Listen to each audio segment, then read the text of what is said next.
Hello, good morning and welcome from the RDS here in Dublin at the Ideal Homes exhibition brought to you by Permenant TSB. I'm Ken Murray, I'll be with you until 5 o'clock this evening, and between now and then we're going to be taking a look at some of the many exhibitors here at the Simmons Court Pavilion just off the Marion Road here in Dublin. There's something like 230 exhibitors here and they're offering the latest in advice, the latest in gadgets, and all you want to know if you are either buying a house, building a house, or renovating an old house. If you're in that zone, so to speak, then this is the place to be between now and tea time on Monday. Well, to give you a sort of a flavour as to what's on display here and who in fact is, if you like, presenting the latest gadgets, the latest devices, the latest trends in the whole area of home improvement. I'm joined here by Laura Butler. Laura's going to be our roving reporter throughout the course of the day. Laura, you've been out and about, you've been talking to the many exhibitors here. What's this show all about? Absolutely, I've been out and about. There are 230 exhibitors here over the weekend, and you absolutely need to wear your walking shoes. If you're coming in with your kids off for the Halloween break, do a lot of walking because there's plenty to see and do here. If you are in the market for a high-end kitchen, something more budget-friendly, handcrafted, hand-painted, there are plenty of specialists in that area. If you're looking for bespoke interiors, lighting, joinery, doors and fittings, anything at all like that. And one thing is particularly interesting I came across this morning actually, we're Fairco, and they offer Ireland's first ever burglar-proof fire doors and windows, which I thought was very interesting. It's a bold statement to make now, but they have done their homework. You mentioned new windows that are burglar proof. Now this sounds like a whole new departure in the whole area of window provision. Explain how these windows operate. So absolutely, it's a new departure, you're very, very correct there. Technically they've been establishing and developing this overseas for a number of years, and they're launching it here this weekend. They are PVC windows. They obviously they can do sash windows as well, but they don't come with the new technology that they're launching here this weekend, Fairco are. So basically what it is they have PVC windows, and the actual window frames themselves are not wood, although they look very, very like wood. You could honestly do a double take. They've got the knots in the old oak, everything down to a fine art. It's absolutely extraordinary. You must go up and have a look. The staff are very, very friendly, and they basically talk you through how difficult it would be for anybody to get inside your home. And is this a relatively new concept being showcased here for the first time, or is it already out in the market, and how is it selling in terms of being more appealing to people who are building houses? Well, I can't tell you how well it's selling because it is the first ever burglar-proof windows and doors being launched in Ireland by this company, so I can't tell you on that front, but they're expecting a lot of business this weekend. I mean, security is a big thing for people. I mean, everybody is looking to upscale and make sure their house is completely tight in that respect. So there's a lot to offer in that front, and they can just talk you through what you're looking for yourself in terms of design, spec, everything. There's something like 230 exhibitors here at the show. You've been out and about talking to most of them. Of all the stands you visited, did anything else catch your attention? Yes, there was one that caught my attention called Cyclosage. Now they're a little bit different. They're not offering, design, architects, construction, anything like that, but they're offering something very, very practical and very, very useful for your home. Basically, what it is it's medical bedding. So you buy this contraption, so to speak, for your home. They're a UK-based company. They're at all the expos around Europe. They've got a website as well, and a very friendly team over from the UK that you can speak to. And basically, what you do is you lie down in these medical beds, and it eliminates the use of painkillers. So for anybody who's suffering from rheumatism, backache, sports injury, arthritis, blood pressure, the list is endless. Go and speak to this team, they're fantastic. Philip is the guy leading the front there. And you lie in the bed, heat and massage, and they go to different points of your body and point out where you need to alleviate the most pain and stress. And use them maybe once in the morning, once in the evening. And I tried one out, I have to say, earlier on, and I almost fell asleep. It was so lovely. I think you were mentioning the point there before we came on air that there's a particular demographic that's coming here to visit the stands. What did you spot? I spotted a lot of couples, possibly because I'm in the market, hopefully in the next year or so, to buy my own home or build my own home. So there were a lot of people like me out there, young couples or young families looking to upsize, upscale. Now people are being a bit more willing to spend their money and to part with. They want to do it in the right way. They want to come and speak to the specialists and the experts here, and that's what they're doing. A lot of couples. Did you get the impression from talking to the many exhibitors, and we have some from the north as well, that they are experiencing what might be termed a lift in the whole sector of construction, home renovation and so on? Definitely. There are a lot of designer architects here, and some of which companies are architects and construction, so they're a one-stop shop doing both, and they were telling me they've noticed a huge difference in the last year. The last 12 months has been a massive improvement. People are coming in, they possibly, if they have their ideal home, you know, their final home, so to speak, they want to renovate, they want to maybe add on another room, another section to the house, or people are just more willing to kind of be more adventurous as well in terms of design. Of the various exhibitors here, you know, is there a lot of people offering, we'll say, kitchens, or is there a lot of people offering furniture, or is there a heavier focus on things like insulation and energy efficiency?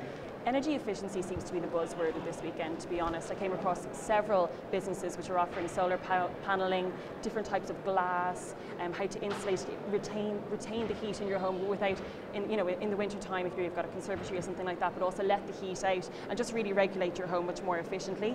There's a lot of new revolutionary styles of glass as well, saving up to 82% heat in the home, solar paneling, some solar paneling also, which is kind of introducing something a little bit different, is the more temperate Irish climate and how to deal with that, because obviously solar paneling obviously operates off the sunlight, but in Ireland you don't get too much of that all the year round, so there's a lot to offer. You really need to go around and speak to everybody, to be honest, because everyone's offering something a little bit different. As I said, NSAI certified, you know, is a big thing too. So you want to just really get into the nitty-gritty, tell them exactly what you want. A lot of them will come out to your home or come out to wherever you are around the country after this week and sit down and kind of go, okay, we need insulation, spray foam insulation, we need solar paneling, we need dry lining, we need different types of flooring and glass, window panes. There's another guy I came across yesterday, a really, really lovely fellow, talking about putting in new glass but without taking out the actual window frame. And this is a new thing in itself, so it's less messy, less costly, it keeps the window frame intact, and they replace the glass with something a lot more efficient. Is that a particular type of glass? It is. It's a revolutionary type of glass which they've also actually developed overseas, and they're introducing it this weekend. I haven't seen much of it before. Very friendly company though. If somebody is coming here today, tomorrow and Monday, is there any stand that you would class as a must-see stand? Several. There are several. There is, you were mentioning there a few moments ago, there are companies that have come down from the north. There's one gentleman, and this is something I think would be perfect for a wedding gift or something very unique that you're looking to create something very different and unique, you know, style-wise in your own home. M. Craig Woodcraft is his name, and he's a lovely guy, Mark. And basically what it is he's based up in Monaghan. It's a family business. He's taken it over. So if you're looking for a very bespoke table, chair, mirror, clock, anything like that, it's all handcrafted and takes him a couple of days to sand down and wheel perfectly out of Irish timber. He had fascinating stuff and really reasonably priced as well. Kitchen-wise, I'm a sucker for the kitchens. I love going in and sampling and looking in pantry presses and looking in the drawers and seeing how customized everything can be inside and outside, because that's very important. And on the high-end scale of that, there's Mooney's in particular, and Christoph's I thought were very, very, very interesting. They kind of have the full package. It's a 5-star quality service, and they will talk you through every inch, literally down to the flooring underneath, the paneling underneath your dishwasher, to the knobs, to the lighting, to your cutlery presses on the inside, the type of wood they use inside the pantry press doors where you only just store your cereal. So there was a lot on that front too. You were here yesterday. In terms of numbers, what sort of people, in terms of numbers, came in here yesterday? There were several thousand here yesterday, and you also have to take into account that it's a Friday, people are working, so they're coming in after work. So it was open late and really kind of got busy around 6 p.m. Today I would expect a lot more families to be coming through, and a lot of people actually, from just talking to coffee stand holders and some of the people working here and who've been here for the last few years, because again, this is my debut here at the Ideal Homes Show. Tomorrow and Monday is that's the biggie. That's when the families come in. There's plenty of buggies, plenty of children looking to explore. But there's plenty for the kids too. I mean, I know it's an Ideal Homes thing, so it's kind of outside of their spectrum and their range. But there's one thing, and I have to say, this is not a gadget or a contraption for kids, especially. It's for families. But podology. Very interesting. It's basically portable conservatories around your garden.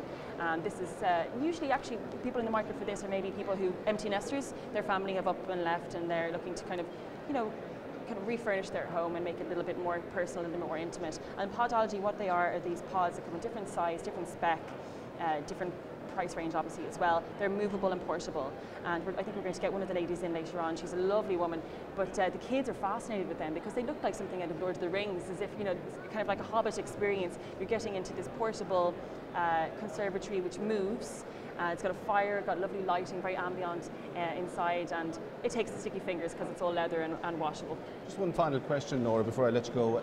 You've been out and about, you've been talking to some of the exhibitors, you've been out with a camera. What can we expect to see from you throughout the course of the day?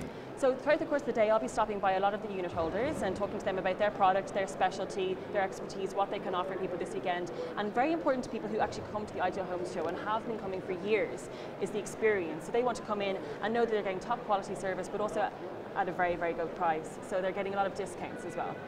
Pretty much all of the stallholders this weekend will be offering between 10 and 20% discounts. Laura Butler, thank you very much indeed for joining us, and indeed we'll be talking to Laura again later on throughout the day. Well, as I said, if you've just joined us, welcome to our ongoing coverage from the Ideal Homes Show here at the RDS, brought to you by Permenant TSB. You can catch us on idealhomes.ie and CatchExpo.com. We've lots of people to meet between now and 5 o'clock this evening, and lots of people popping in as well to give good advice in the whole area of grants, the whole area of security, and if you like, giving you a rundown on the latest trends in the whole area of home improvement and so on. So lots of things to do between now and 5 o'clock this evening. But let's take a look at what's happening at the DFS Showcase. The DFS Show House, that is like the main attraction, the biggest roller coaster of the Ideal Homes Show. Are you going to take us through it? Yeah, sure, let's go. Okay, let's go. So, we're starting here before we get to the kitchen. Yeah, exactly. And what we wanted to do at the entranceway, I suppose, is the idea of the indoor-outdoor kitchen. So that's what we have here, and basically the whole window opens up, and the idea is that there's a kind of a bar out here, and whoever's inside can kind of chat, and people can sit up at the bar inside as well. So it's just that the whole house is basically indoor-outdoor. That was the kind of theme, and you see as we go in, like all the glazing from McMahon and Nagle opens up to kind of create that sense around the courtyard. So that's the first piece, I suppose. I just have to say I love this because it's very inclusive. If you're sitting inside and you've got an area outside, sometimes you're totally separate and you're not part of the fun, whereas this kind of incorporates everyone, doesn't it? Exactly, and it's funny because everyone says that you're being very optimistic about the Irish weather, but the idea here is that you can pull an awning out, and in Ireland the weather is can be terrible, but most of the time once you're out of the rain, things are possible. So that was the idea here, and it's global living, and the family here is meant to have come back from abroad, and that idea of kind of bring those ideas with them. So this is fantastic. So we might venture into the kitchen now. Yeah, you might sure. Give me a bit of a rundown as to what's going on in here. This is fabulous. I love the light in here. Yeah, no, it's gorgeous. So this is by Kitchen World, and basically what we were trying to do is showcase loads of different ideas. So you can see, that's where you kind of sit up, and that's the the link out to the outside bar. And one of the things in the kitchen was to try and use LEDs, I suppose, in a kind of a different way. And so it's all about ambient lighting in the kitchen rather than having loads of spots and pendants. So nothing too harsh. Nothing too harsh. It's about kind of, you can see around the island, there's LEDs under the kickboard. So it's all about a kind of soft ambient lighting. And then the other idea, which I think is really clever, is the Howard storage utility and pantry area. And in so many houses now, you just don't have the space to put in like a full utility room. We'd all love one. But if you have a look in here, it's just amazing. Absolutely, I want one of these myself, so I'm going to wander over here very quickly. This is fantastic. Yeah, I know it's weird to get excited about a utility room, but the size of it and the amount of stuff you fit But you can hide so much in here as well. Yeah, no, it's brilliant. Very American in the beginning, but we're all getting used to this now. A lot of people have a utility room. They're being very practical, doubling up with a laundry room, aren't they? And the whole thing is, it does all come down to storage. And if you have stuff everywhere, which drives, I know, all our clients mad. If you just have somewhere to put everything, you can achieve this look. Absolutely. So it's quite a modern look. Is this what's very popular at the moment? I suppose it totally depends from person to person. Our clients, it ranges from kind of painted, more traditional kitchens to, this is kind of halfway between. It's not a high gloss, it's a flat painted door, but the idea is that it is a little bit more contemporary than something with more traditional paneling on it. And the finishes as well. You pull it out, push it in. There's not many handles, and the lighting is very much a feature, isn't it? Well, this is the thing. This is completely handleless, and the island was meant to be kind of the feature of the whole kitchen. And then you can see along here the same thing. It's very discreet handles and doors and everything. So no, it is a contemporary kitchen, and that was what we were kind of going towards, that idea of. But this can be repainted, so it's actually a painted modern kitchen, which is kind of a nice feature, I think, as well. Absolutely, and knows it's long wearing, you can change the colour, and then you've almost changed the look entirely, haven't you? Exactly. Fabulous. We might move on to the next room now. Where are we going next? So we are going into the kitchen dining area. Sorry, not the kitchen dining area, the dining area stroke sitting room stroke home office. Love how this feels like we're outdoors already. It's great. So the idea here was that, I mean, so many homes are, all open plan, but I think, a lot of people have problems with your kind of dining table on top of sitting room area, and then people are trying to, almost have their laptop, so it's a study area. So the idea was to try and kind of create a dining space in here, and then over on the other side we have almost like a study niche. So it's about just separating stuff out. So then the main sitting room area is completely open, and then the big thing about here is the whole indoor-outdoor space. So that those McMahon and Nagel bifold doors open up completely, so you get this fantastic kind of flow of space from indoor to outdoor. Very seamless. Exactly, and we have like a two-way fireplace outside.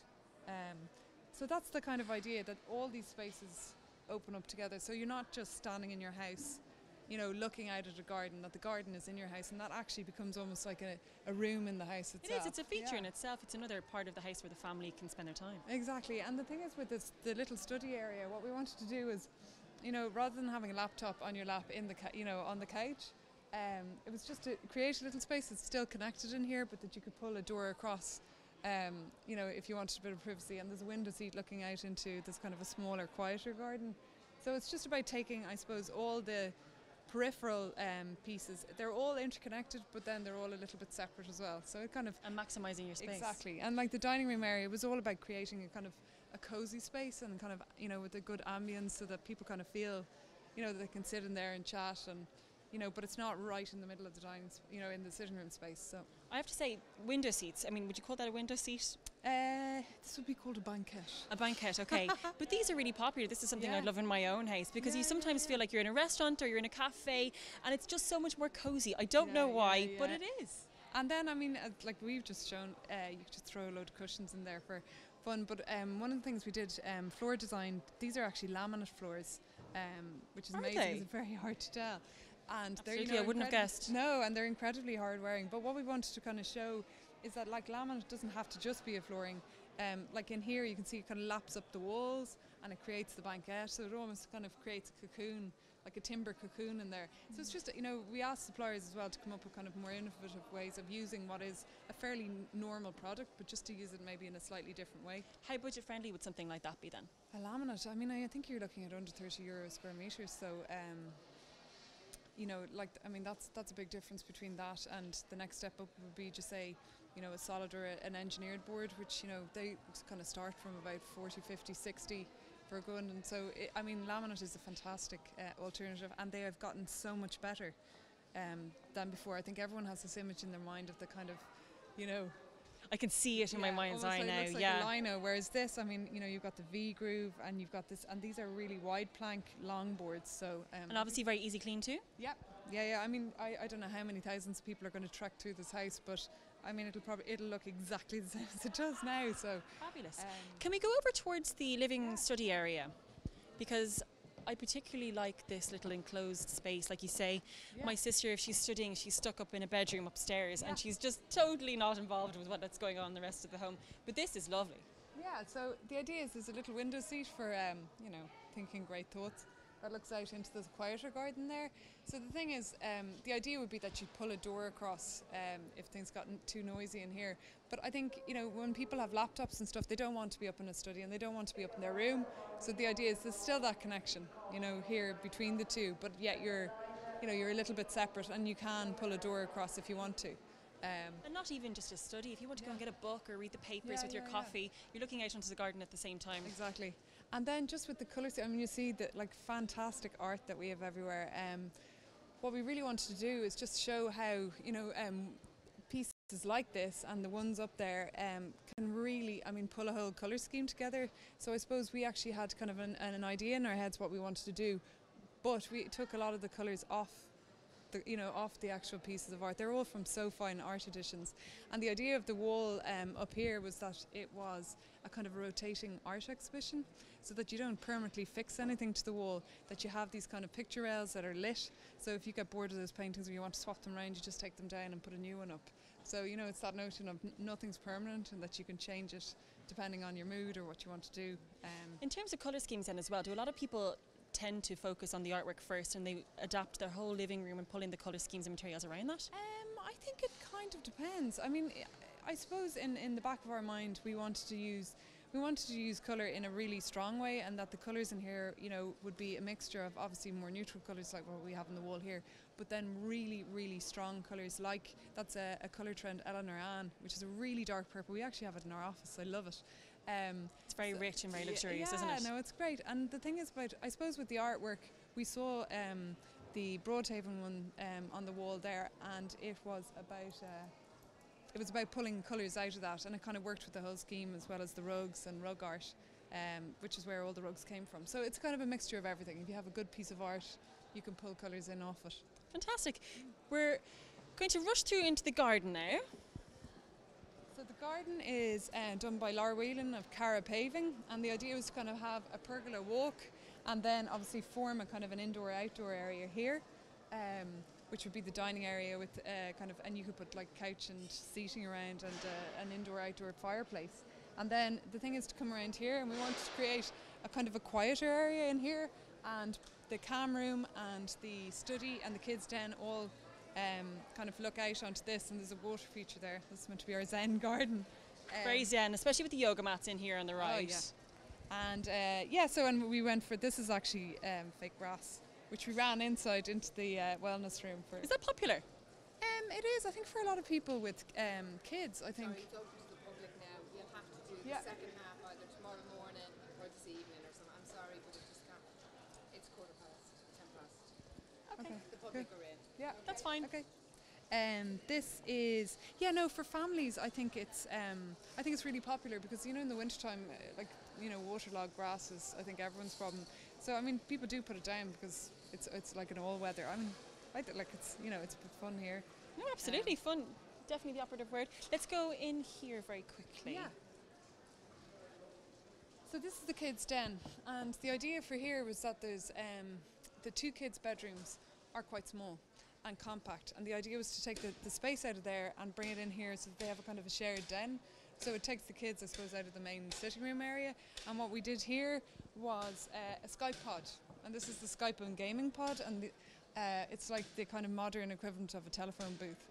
Every kid's dream, in my opinion. Yeah. So the idea is that this is kind of, a lot of people have family around the world, and that they need, so they connect by Skype, or if someone's trying to watch the TV, that the other people can be in there gaming on their whatever they want to do. It's very 21st century, isn't it? Yeah. Because we're all Skyping our relatives, Skyping our friends who are living abroad, and this just kind of makes it a real kind of little cubby hole. It's wonderful. No, it's almost Harry Potter-like, if I can say that. Sorry, under the neath the stairs where the kids are just. I can tell they're going to adore that. Yeah. So, and then actually what we're using here is we've got instead of a TV, we've put up a projector screen. So, and then I guess walking through here.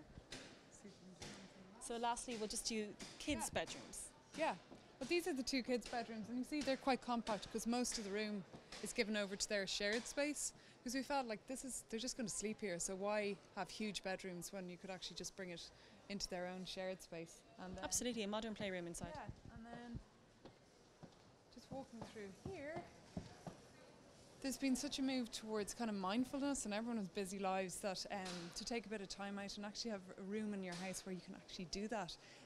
So this was just some fun. There's a projector which you can kind of do exercise or yoga apps on, and then the idea here is that you can do golf putting, you can do yoga, you can just sit and think great thoughts. But the idea is to have this room especially for taking it easy. No children allowed. I kind of want to come back here and just sit here for the evening. Downward facing dog, just do a few Pilates and we moves. just thought this is fantastic. This is actually from Monart. Donald Sweeney carpentry did that for us, which I think is fantastic. It's beautiful. Everyone needs one of those in their house. And then the last piece is just the master bedroom, and we have a dressing room into the master bedroom. The idea here was a kind of a dark, calm colour. so that, you know, it's all about outside and the garden, and just keeping it really simple so that people really kind of enjoy the space, but it's, you know, very relaxing. Very calming. A lot of natural light, like you said before, with the very open window scheme. Yeah, exactly. So there you go. That is the house. Thank you very much. It's absolutely stunning, and enjoy the weekend. Thank you very much. Thank you. Anyway, that's Laura Butler there at the DFS show house here in the RDS. Well, if you've just joined us here on idealhomes.ie or CatchExpo.com, this is ongoing live coverage from the Permanent TSB Ideal Home Show here at the Simmons Court Pavilion here in Dublin. There's something like 230 exhibitors here in the RDS, and as I say, if you're buying a house, building a house, or indeed renovating an old house, this is the place to be. There's everything from advice on grants, there's all the latest in furniture, all the latest gadgets for the kitchen, there's all the new trends in furniture, and of course, for those of us who want to live in the ideal home, I suppose the whole concept of luxury and coziness is all about interior design. Well, to discuss this further, I'm joined on my left by Noel O'Donoghue from Tullamore in County Offaly, and from Rory Kelly, who's based in Dublin. Noel, I'm going to start with you. The whole area of interior design, I mean, traditionally when people buy houses, they just take what the builder gives them, but is there a whole new mindset now that people want a different kitchen, a different sitting room? They want to make their house look different to the house next door in the same housing estate, but the exterior looks the same. Well, I mean, if you're going to spend a lot of money in a house, and you'd want to have your own unique stamp on it. So, I mean, obviously people will want to have a different kitchen than next door, and that's understandable. I mean, if I was spending 20,000 in the kitchen, I don't want to have the same kitchen as everyone else. And so it's important maybe to consult somebody like ourselves, where you can get advice on how to make that unique home for you that suits you. I always say that it's not my job to impose my personal taste on a customer, but to advise a customer and bring out of them what their own personal taste is, so that the home is very unique and reflects them. You know, so. Rory, if I can come to you, you're based in Dublin, and they say that when the economy lifts, Dublin feels it first, more so than the regions. Have you noticed an upturn in business, for example? I would find I'm 7 years in business, operating. My house was my showroom, and 2 months ago I opened a showroom, which people, if I said that 2 years ago, would have thought I was crazy, but I would see the last 9 months, 12 months to see a phenomenal change, and not only people coming to me, but also the attitude towards costings. Irish people like nice things, and through the tough times, they still wanted nice things, but perhaps they weren't prepared to part with the money, or whatever reasons, they had other priorities. Whereas I think people are now back realizing that they're spending a lot more time in their homes. It's much more, so many more people entertain in their homes than they did perhaps 10 years ago, and therefore they like to have their home comfortable, they like to have it done nicely. Obviously, you know, the house is where you live every day. It needs to be done to the way you like it, and it needs to be comfortable, it needs to be elegant, it needs to be whatever way you want it to be. Well, now, as I was saying, because you're based in Dublin and Noel is based in the Midlands, do you have to, if you like, do a hard sell to get the business in, or by virtue of the fact that you're in Dublin, you have a potential audience? I think there's a myth about that. Certain industries, certainly Dublin is busier. There is a myth about that, because Ireland as a nation, how we operate is, we talk to, if I need a solicitor, I talk to my brother or my best friend. If I need a doctor, I talk to my whoever. We ask our friends, who did you use? Word of mouth. Absolutely. Yeah. Who did you use? And so I work in Dublin, I'm based in Dublin, but I work in Clare, I work in Meath, I work in Kildare a lot. So I'm working in Blackrock, I'm working in Milltown, it's spread out. I live in my car. Just don't come to Tullamore. It doesn't come to Tullamore, exactly. But it's, yes, there is a big turn in Dublin, that is absolutely correct. But it's not just Dublin, actually. There are the borderline counties that are the same. And people are back doing things. For 7 years, people stopped doing things, and now they're back doing stuff. I think there's a confidence there that wasn't there, obviously, 5 or 6 years ago. Well, I was just going to come to that. Yeah. I mean, how tough have the last 4 to 5 years been? I mean, I'm still in business, so I survived, and it was a struggle. I mean, you were doing jobs, people were coming in and they wanted to do X, Y, and Z, and half the time they decided not to do anything at all, or if they did, they were only going to do, you know, a small portion of that. And it was all about budgets. Yeah. Now, it's not that there's a huge volume of customers coming into the shop, but the people who are coming into the shop now are coming in and they're doing the full project. Do you know, they're not scaling back on everything. There's more confidence. Do you know, before they could have probably done the job, but they just didn't feel that maybe spending that kind of money was appropriate given the uncertainty. But I think that there's a lot more certainty now, and definitely there is a change. I think what's wonderful about now, how it's changed, in that pre the recession, it was crazy, where a helicopter would land in the company that I worked in or whatever, and I'd be whisked off to wherever to do a house. That's all gone, and that's wonderful, because thank God. It's gone, because it was crazy. People are now more real about their money and what they're spending and what they want to do. They're looking for value for money, but they are willing to spend whatever it costs to make their home the way they want it to be. I would have been in business now, Rory, before the recession. So to me, we're at a level now where it was like sort of maybe, you know, 2000. Yes. You know, like that. You know, there was a movement going upwards, but not that hectic. I wasn't in business then, but I was working in the design for somebody else. Yeah. So I'm completely aware of the fact that it went crazy and came back. But I prefer the level that we're at now, rather than I don't think anybody wants to go back to where it was. Not at all. Sure. Yeah. Just getting away from the recession and the economy and so on, I'll come to you, Rory. You know, when you go into a house, yes, how difficult of a challenge is it to try and make this particular sitting room look completely different to the one you did the day previous, you know, 4 doors down? Well, that's my favourite part about my job, actually, because there are lots of interior designers who are excellent at what they do. Absolutely, you couldn't fault them, but they have a look. So if they're going to make your sitting room, or Noel's sitting room, or my sitting room the exact same, that's what they do. My mantra is very different in my business. Depending on the house style, the people and their personality, the functionality of the house, if there's children, you tailor every job to the client, to what they like, and that's what I love about what I do, because every house is different. Well, I mean, they might have antique furniture that's, you know, is heirlooms or whatever that they're not going to part with, and understandably so. So you're always given limitations, or a lot of the time you're given limitations, and each limitation will throw up a new idea, a new scheme, and it actually can make it challenging but more creative. The most challenging limitation you'll be thrown in any house is light. So if it's a north-facing room, or you know, if it's the main living part of the house and it's north-facing, trying to create a beautiful living space in a dark environment. Because we live in Ireland, we have grey skies. You know, we have to have, and grey being such a popular colour at the moment in the trends, it is a lovely colour, but it's not actually a colour that's probably best suited to Ireland. Well, to a northern facing, yeah. Okay, listen, we're going to leave it there. I could talk to you all day about this, but before I let you go, if people want to get in touch with you, you have a website, no doubt? It's rorykellyinteriors.ie, yes. And noelinteriors.ie. It's pretty simple, it's straightforward at that. Noel O'Donoghue and Rory Kelly, thank you very much. Thank you very much. Thank you very much indeed. So that's the whole area of interior design. Check out those websites.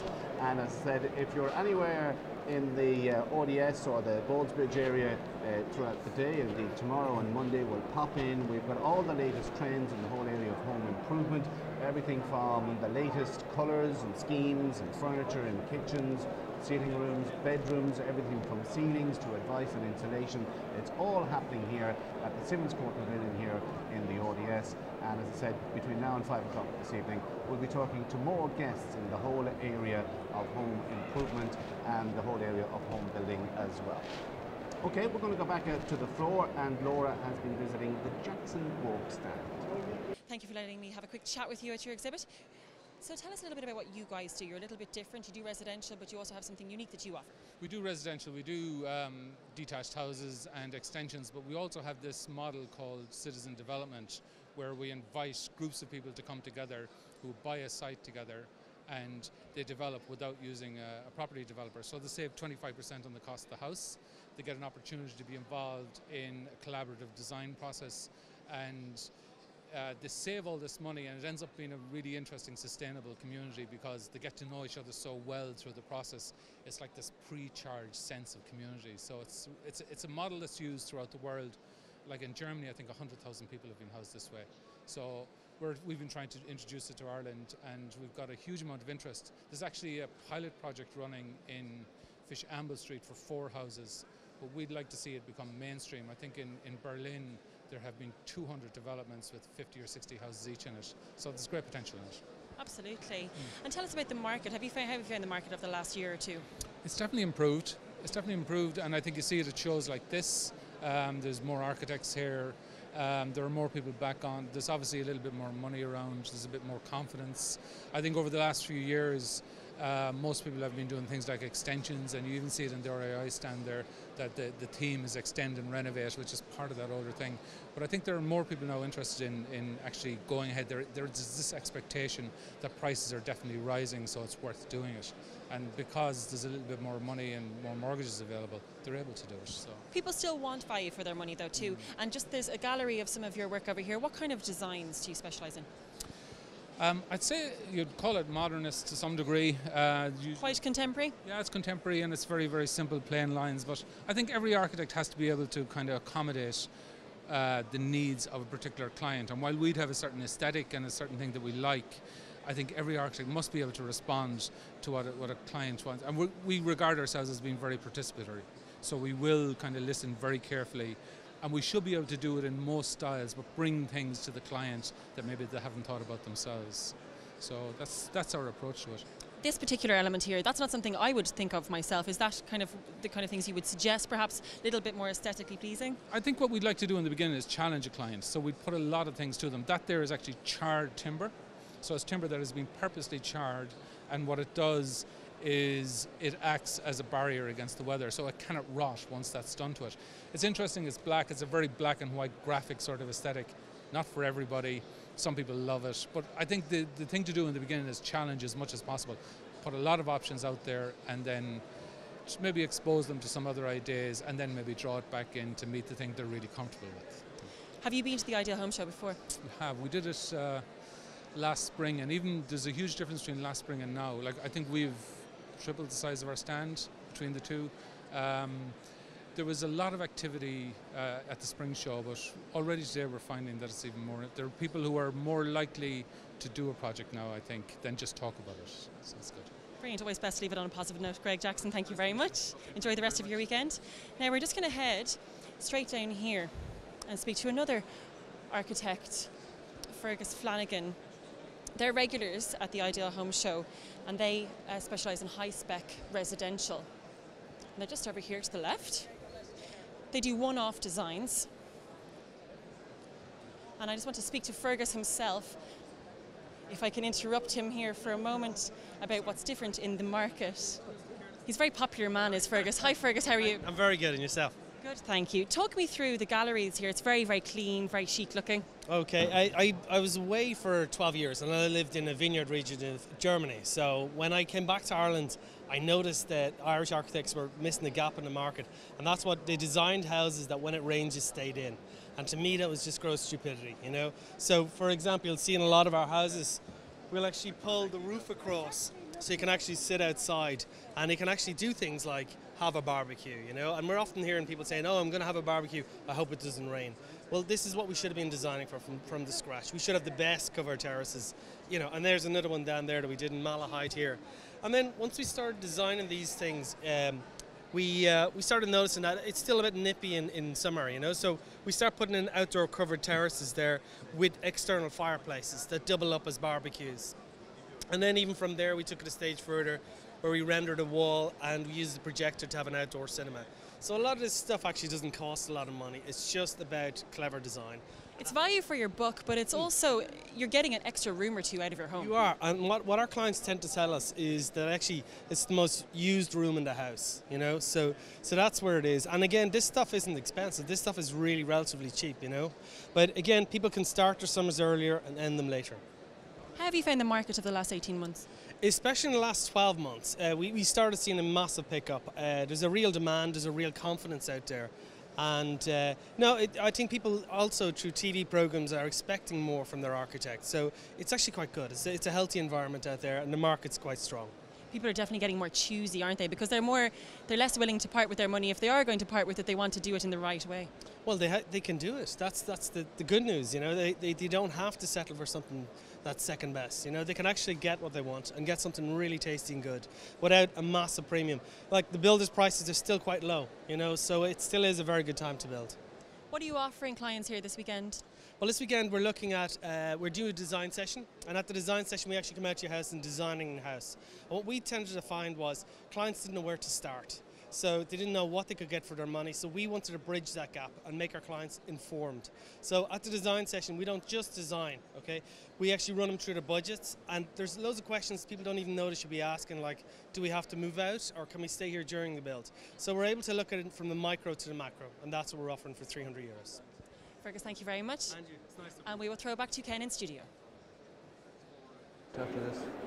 There you go, that's Laura Butler there out of the Jackson Grok stand here at the Ideal Homes show here at the RDS in Dublin. If you've just joined us on idealhomes.ie or catchexpo.com, this is the Permanent TSB Ideal Home Show coming to you live from the RDS here in Dublin. There's something like 230 exhibitors here offering all sorts of advice on everything from new kitchens to new doors to new floors to new bedrooms to gates to driveways, anything that's involved in the whole area of either constructing or renovating a house. This is the place to be. Well, I suppose when it comes to building new homes, we all want a house perhaps that looks different or stands out or is easy on the eye, and of course that boils down to the skill of architects. Well, to get a feel of what's happening in the whole area of architecture, I'm joined here on my left now by David Flynn and Claire McManus. David, I'll start with you. First of all, do you sense businesses picking up? Absolutely. I think there's been an awful lot of movement, I'd say in the last 18 months. People that might have spent the previous few years dithering are either moving house or else deciding to do something with their own houses. People have more confidence to do stuff, and also there's a greater awareness of what people can do to their own houses. So I think at a variety of different scales, from very small jobs all the way up to larger residential developments, there's definitely more activity, and of course we would love to see that continue. Claire, if I can turn to you, you're an architect yourself. Do you specialise in any particular area of architecture, or are you just the so-called the general architect who can design anything from a doghouse to a mansion? Well, I would consider myself a general architect that can turn my hand to whatever design challenge comes my way, but over the past few years it's been in the home renovation extension area of the market. Right, and how is that whole area, if you like, evolving? Certainly since things like the SEAI grants came in, a lot of people are involved in retrofit and dry lining and so on. How is that whole area, if you like, functioning at the moment? Well, there's a lot of interest and movement in that area. I think people see the value of investing in insulation, in draft proofing and various other measures to reduce their heating bills.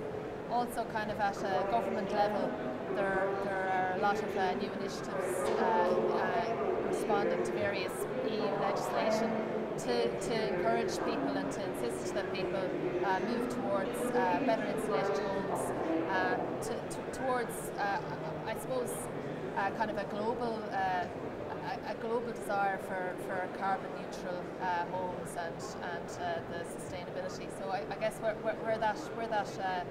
people, when they're actually doing work to their house, where they'll find that is that there's minimal standards for the amount of insulation you need, the kind of windows you can use, the amount of glazing you can have, the type of boiler you can put in. So it's becoming a little bit more restrictive, but it's all towards the goal of I suppose, sustainability and stopping climate change. So that's where the kind of the big picture is coming down to bear on the ordinary house. And how does activity here, we'd say in Ireland, we'd say compare with Britain? I mean, I was in England recently, and the whole notion of retrofitting a house wasn't on people's agenda. It's not in their face in the same way it's here. There's a better awareness of retrofitting here than there seems to be in England, for example. Yeah, well, I'm not really sure exactly what's going on in other parts of Europe, but you do get the sense that in Ireland we're a little bit quicker to follow EU directives and EU legislation. You know, I remember, I know I'm from a farming background originally, and I know that in France they don't seem to follow the EU directives as quickly as we would in Ireland, but we're certainly leading the charge. And there's been new energy efficiency legislation, Part L building regulations. That's been updated 3 times in the last few years, and it's going to be updated again in the next couple of years. So we are leading the charge in terms of energy efficiency. Well, David, on that very point, if I can go back to you, when people ask you to design a house, I mean, is energy efficiency, if you like, top of the priority list? I think there's 2 different types of people. Say somebody who's looking at a new house will be thinking about the BER rating and looking at it on the basis of numbers and rating. But what I'm finding increasingly is a lot of people come into me and say, David, I want a warm house. And that's all there is to it. And there's an awareness now that you don't have to live in a cold house. And people are, of course, living longer, want to stay longer in their houses. And they're aware of broadening technology as well. So it's definitely, I would say, there's definitely going to be huge growth in that area. And of course this must be great news for architects, the fact that all new houses, as Claire was saying, are obliged under, if you like, legislation to be as carbon neutral as possible, and the whole BER cert is crucial in terms of either renting out a house or resale and so on. Absolutely. I mean, this must be all good news for you guys. There's quite a big gap, but I suppose since BER regime came in Ireland, there have been 350,000 or slightly over that BERs carried out, with an average rating of D2, which is a little bit low. If you compare that to, say you're building a new build now, you'll be aiming to achieve an A3 standard at least.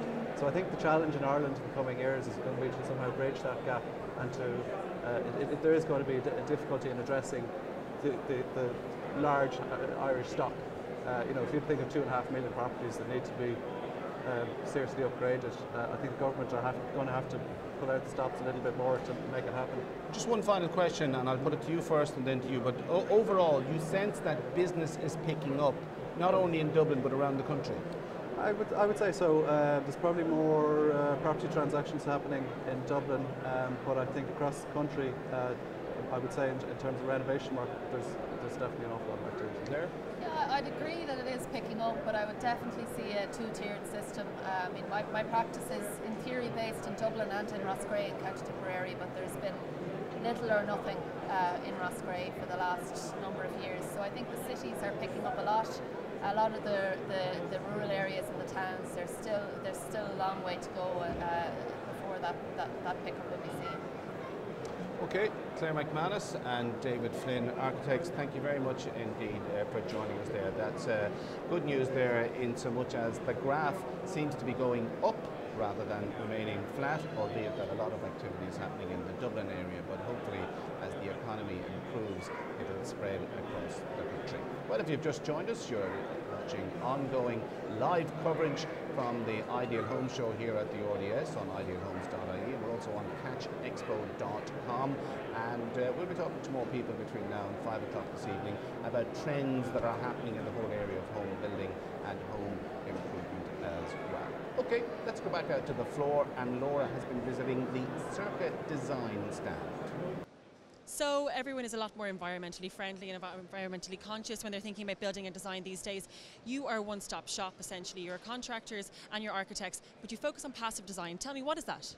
Passive design is where the external envelope is much more, has no thermal bridges, cold bridges, energy efficient, less consumption of waste and every part like that. That sounds too good to be true almost. Show me it. Can you show me around? Yeah, what we have here is, this is the system that we are proposing here. Okay. To keep it very simple, we have the structural element, which is the concrete wall, with the external insulation coming to here.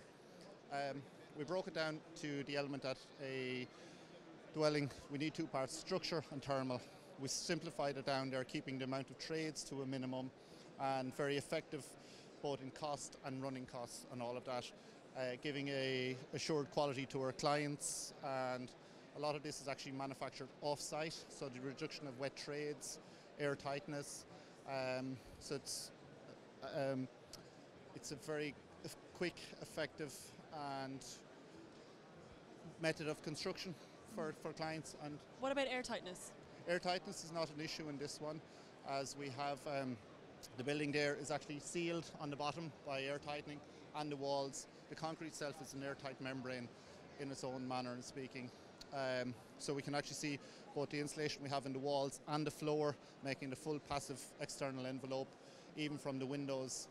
So the whole building is actually airtight and actually almost, well, it is wrapped in a full external insulation. It's like wearing a big coat.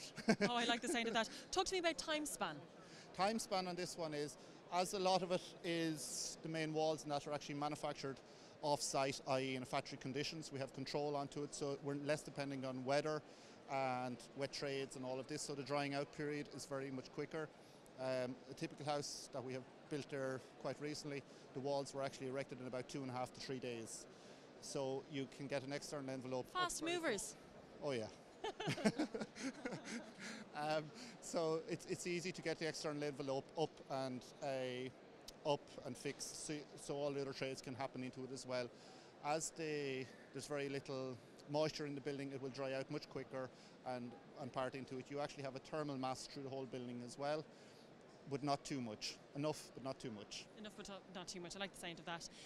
Team, and are you based all around Ireland? Yes, we do a lot of our work up the East Coast, from Wexford up to Dublin and various around other parts of the countryside. So we do quite different designs, and both from the design and the building and from the passive part to it. So yeah, we're creative in what we do in both design and construction methods. That's the main parts. What seems to be a very popular design are you finding at the moment? What are people coming to you and looking for specifically? Or can you say anything specific, or is it across the board very different? The way we work is the way we work at it is each client for what they want. We have to listen to what they actually want in their design. They have to live in the house. I don't. So we actually try to understand how and what way they want to live in their house, and that's, as an architect and a passive designer, that is an important part that I must do, to understand that. And then their designs are theirs. Their designs are their designs and what they want. So they're a happy client at the end of the day. They get what they want. You may not like it, I might not like it, but it's what they're after and what they want. Quality service. Colin, thank you very much. You're very welcome. Enjoy the rest of the weekend. Okay, thank you. Now we're going to head up this way. I'm going to take you to another energy efficient business up here. There's Grady Joinery. We might stop by them later on. But for the moment, we'll just keep on walking.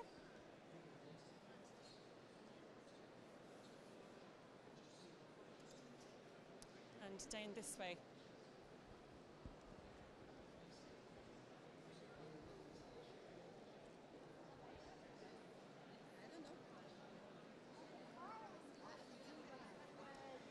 Now we are here at LVP Renewables. Hi, how are you? Hello, how are you guys? Very good. Thank you for chatting to us. No problem at all. Can we step over here? You might take us through your product. Yeah, no problem at all. Because this is fantastic, especially for a temperate country like Ireland. Yeah, well, I mean, I suppose the logic behind it is that it's a solar panel that will work in Irish weather. In Ireland, as you know, we get a large fluctuation in the weather, 4 seasons in one day, not just 1 year. So the panel here is connected to a small little compressor here on the front of the cylinder, and basically the two of them work in conjunction to give you all of your hot water every day of the year. So roughly down to, we found -2, -3, -4 degrees Celsius, you're guaranteed 100% of your hot water every day of the year. I know you can't actually pick it up on the camera, but we're running that there today. So the water there is hot to touch. You're gonna Well, that's nice. just be careful. But you can see there, the water's there running at about 50, 51 degrees at the moment. So it's set to heat the water up to 52. And when it heats up to 52, the system will cut out. And then when the temperature in the tank drops by 6 degrees Celsius, the system cuts in again. So it takes all the management out of putting on immersions, boilers in a household. Very handy when you're getting up early in the morning and one of you has to get out of bed in the freezing cold. There you go, there you go. Will this heat my hot press? Heat your hot press? Fill my hot press. Well, yeah. I mean, this replaces your existing cylinder, but you put that in. If that's not going to fit in your hot press, we can put in a slimline tank instead, and we can retrofit that box. That's called our soda box option. It's for the smaller hot press. A lot of houses in Dublin would be just smaller presses, so we need to sort of find a way around doing the job. But that's it in essence. So it's absolutely manageable.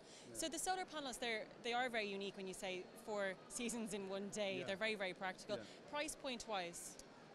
Price point wise, it'll fluctuate depending on the situation, but what we tend to say to people is we go in with the worst case scenario in terms of a fully fitted package without asking any questions.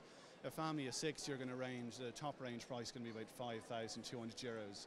Now that includes installation, that includes plumbing, that includes VAT, it includes a new cylinder. It's before any incentives you may be able to get from the government. A lot of people may have heard of the home improvement incentive schemes. You can claim the VAT back on the product purchase in terms of tax credits. If you've already invested, if you already have a solar cylinder in place, the price can be as little as €3,500, and obviously with show discounts, it comes down a little bit from there as well. It just depends. And you're fitting in one day, done and dusted? Fitted in one day, yeah. And you can see we've fitted in every county in Ireland, so we're nationwide, but we've got distributors in Donegal, in Galway, in Tipperary, Cardo, Kerry, Cork, most places in Ireland. We can have somebody out to you. Normally fitted in one day, yeah, unless we run into weather difficulties. But apart from that, yeah, in and out in one day. Super efficient. LVP Renewables, thank you very much. No problem at all. Thank you. Cheers. Butler out and about here around the RDS Simmons Court extension, talking to some of the many exhibitors here at the Permanent TSB Ideal Homes Show. Something like 230 exhibitors here from all over the island of Ireland, offering their wares and tears, so to speak, everything from new kitchens to new sitting rooms to doors, floors, gates, driveways, anything at all involved in the construction or renovation of a house. Well, if that's what you're into, this is the place to be this weekend. And of course, for those of us who do own a home, those of us who bought a home or renovated a home, and we have personal possessions that we either hold on to for sentimental purposes or for necessity, of course, we want to make sure that they remain there forevermore. But as we are well aware, there's been trends in theft in recent years, and it's a growing concern, particularly in provincial Ireland. Well, to discuss what tips homeowners can avail of to ensure that their property isn't stolen, I'm joined here now by Sergeant James Malone of Dunleary Garda Station. First of all, house theft, how serious of a problem is it? It's a serious issue at the moment, Ken. Coming into the winter evenings, we do see a dramatic increase in the amount of burglaries nationwide, 25% increase in fact. This will be due to the darker evenings, people not coming home at night time, leaving the lights off, windows, blinds open, cars not in driveways. People or burglars would see this and they would notice maybe that it's an attractive proposition, that the house is empty, it's vacant. So there's little tips that we can do to prevent these incidents happening. I suppose my role as a crime prevention officer is to make people aware, to create a security awareness culture, not just within the house, but around and in the community as well, and have neighbours talk to each other, share information. If they see somebody suspicious in the area, to report it. If they see a suspicious vehicle, report it to the guards. The way I would approach in relation to security of the house would be like an onion. The outer layer is your perimeter wall, your gate. Inner layer then would be your vehicle, and then your front door, and so on. The locks you have on your door, the alarms. We would notice that at the moment, over 40% of the burglaries are happening between 5 p.m. and 11 p.m. in the evening time. Jewellery and cash are the main items that are taken. Over €14 million worth of jewellery has been taken in the last 12 months, 7 million in cash. So 40% of all items taken is jewellery. So if you do have jewellery, make sure it's locked away. Make sure that it's not visible. If you have an alarm, use it. The amount of houses we go into and people haven't set their alarm. Close doors, close windows. I was at a burglary last week where the neighbour had left a ladder outside the front garden, and they used the ladder to rip the alarm box off the wall. So, if you do see ladders hanging around, maybe say to the neighbour, there are burglaries happening, keep the items safe and locked away. Are there definite, if you like, do's and don'ts that help you to hold on to your possessions, to keep the thieves at bay? Well, yeah. In terms of jewellery, if we discuss jewellery, it's always good if you have photographs of any expensive or sentimental jewellery that you would own, because if down the line we do recover it and trying to get it back to the owner, it's very difficult. And with the amount of jewellery that we are recovering, it's very difficult to get it back to the owner. So in terms of that, if you have bicycles, take photos of bicycles, take details of the numbers on the bicycles. Your vehicles, 1 in 4 cars that are parked in driveways are broken into because they're not locked. So lock your car in the driveway. Don't leave valuables visible. In terms of like prevention as well, if you are going away for a couple of days, tell the neighbour don't leave posts built up in the doorway. You know, a lot of people go away and with all the junk mail coming in, you know, it's an obvious sign to somebody that there's nobody in the house. You know, so.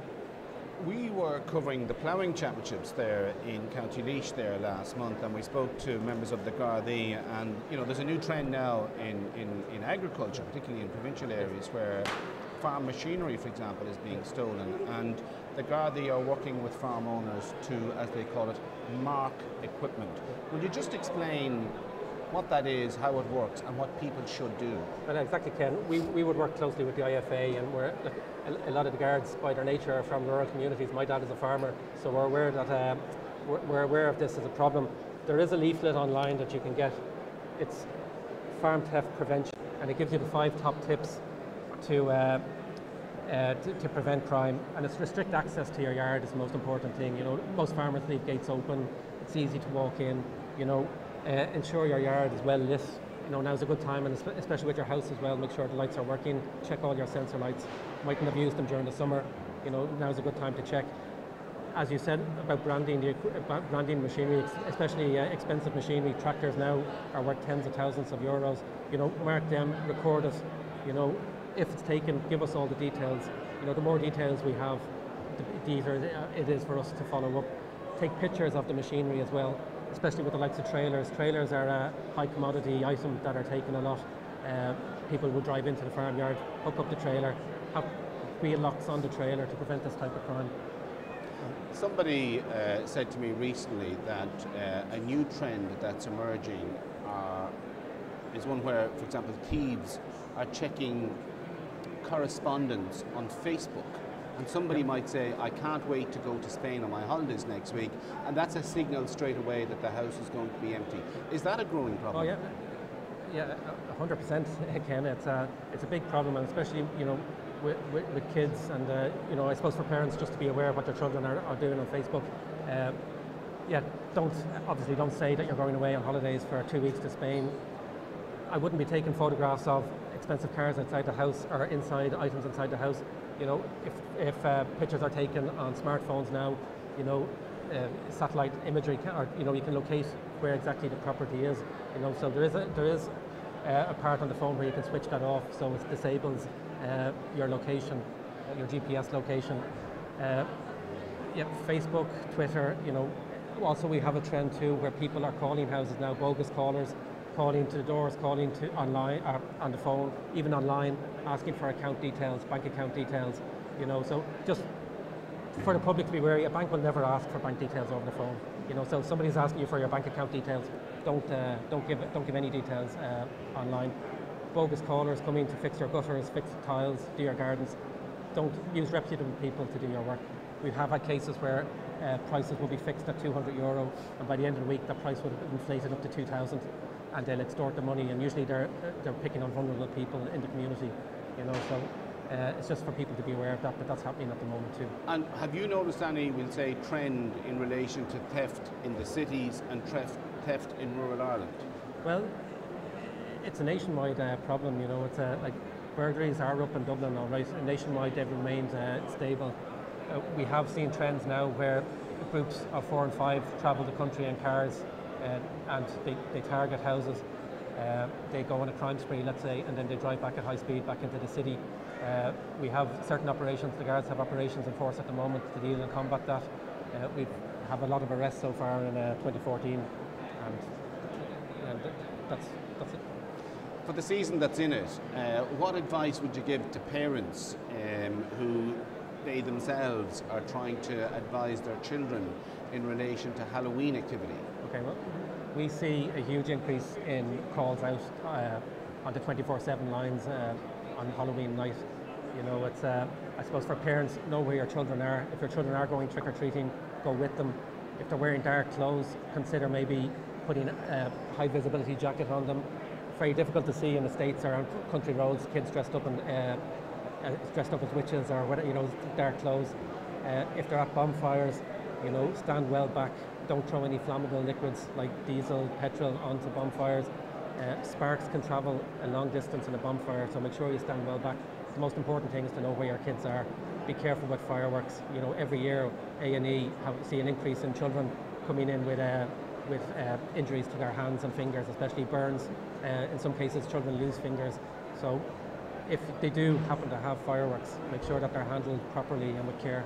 You know. Just one final question, James, because a lot of people will be buying sparklers and bangers and so on over the next few days, and some people don't realise until they've actually purchased a particular item, they open the newspaper and they realise that it's illegal, the particular product they've bought. So how do they know what's legal and what's not? Well, it's kind of a grey area, Ken, really, because it's unless you have a license, you're really not supposed to have fireworks. And we all know that nearly every second house will have fireworks. So the only thing I would say is that if you do have them, or if you find your child has them and you're not sure, contact the guards, ask the guards, if your child has a box of bangers, contact the guards and say, look, I'm after finding this.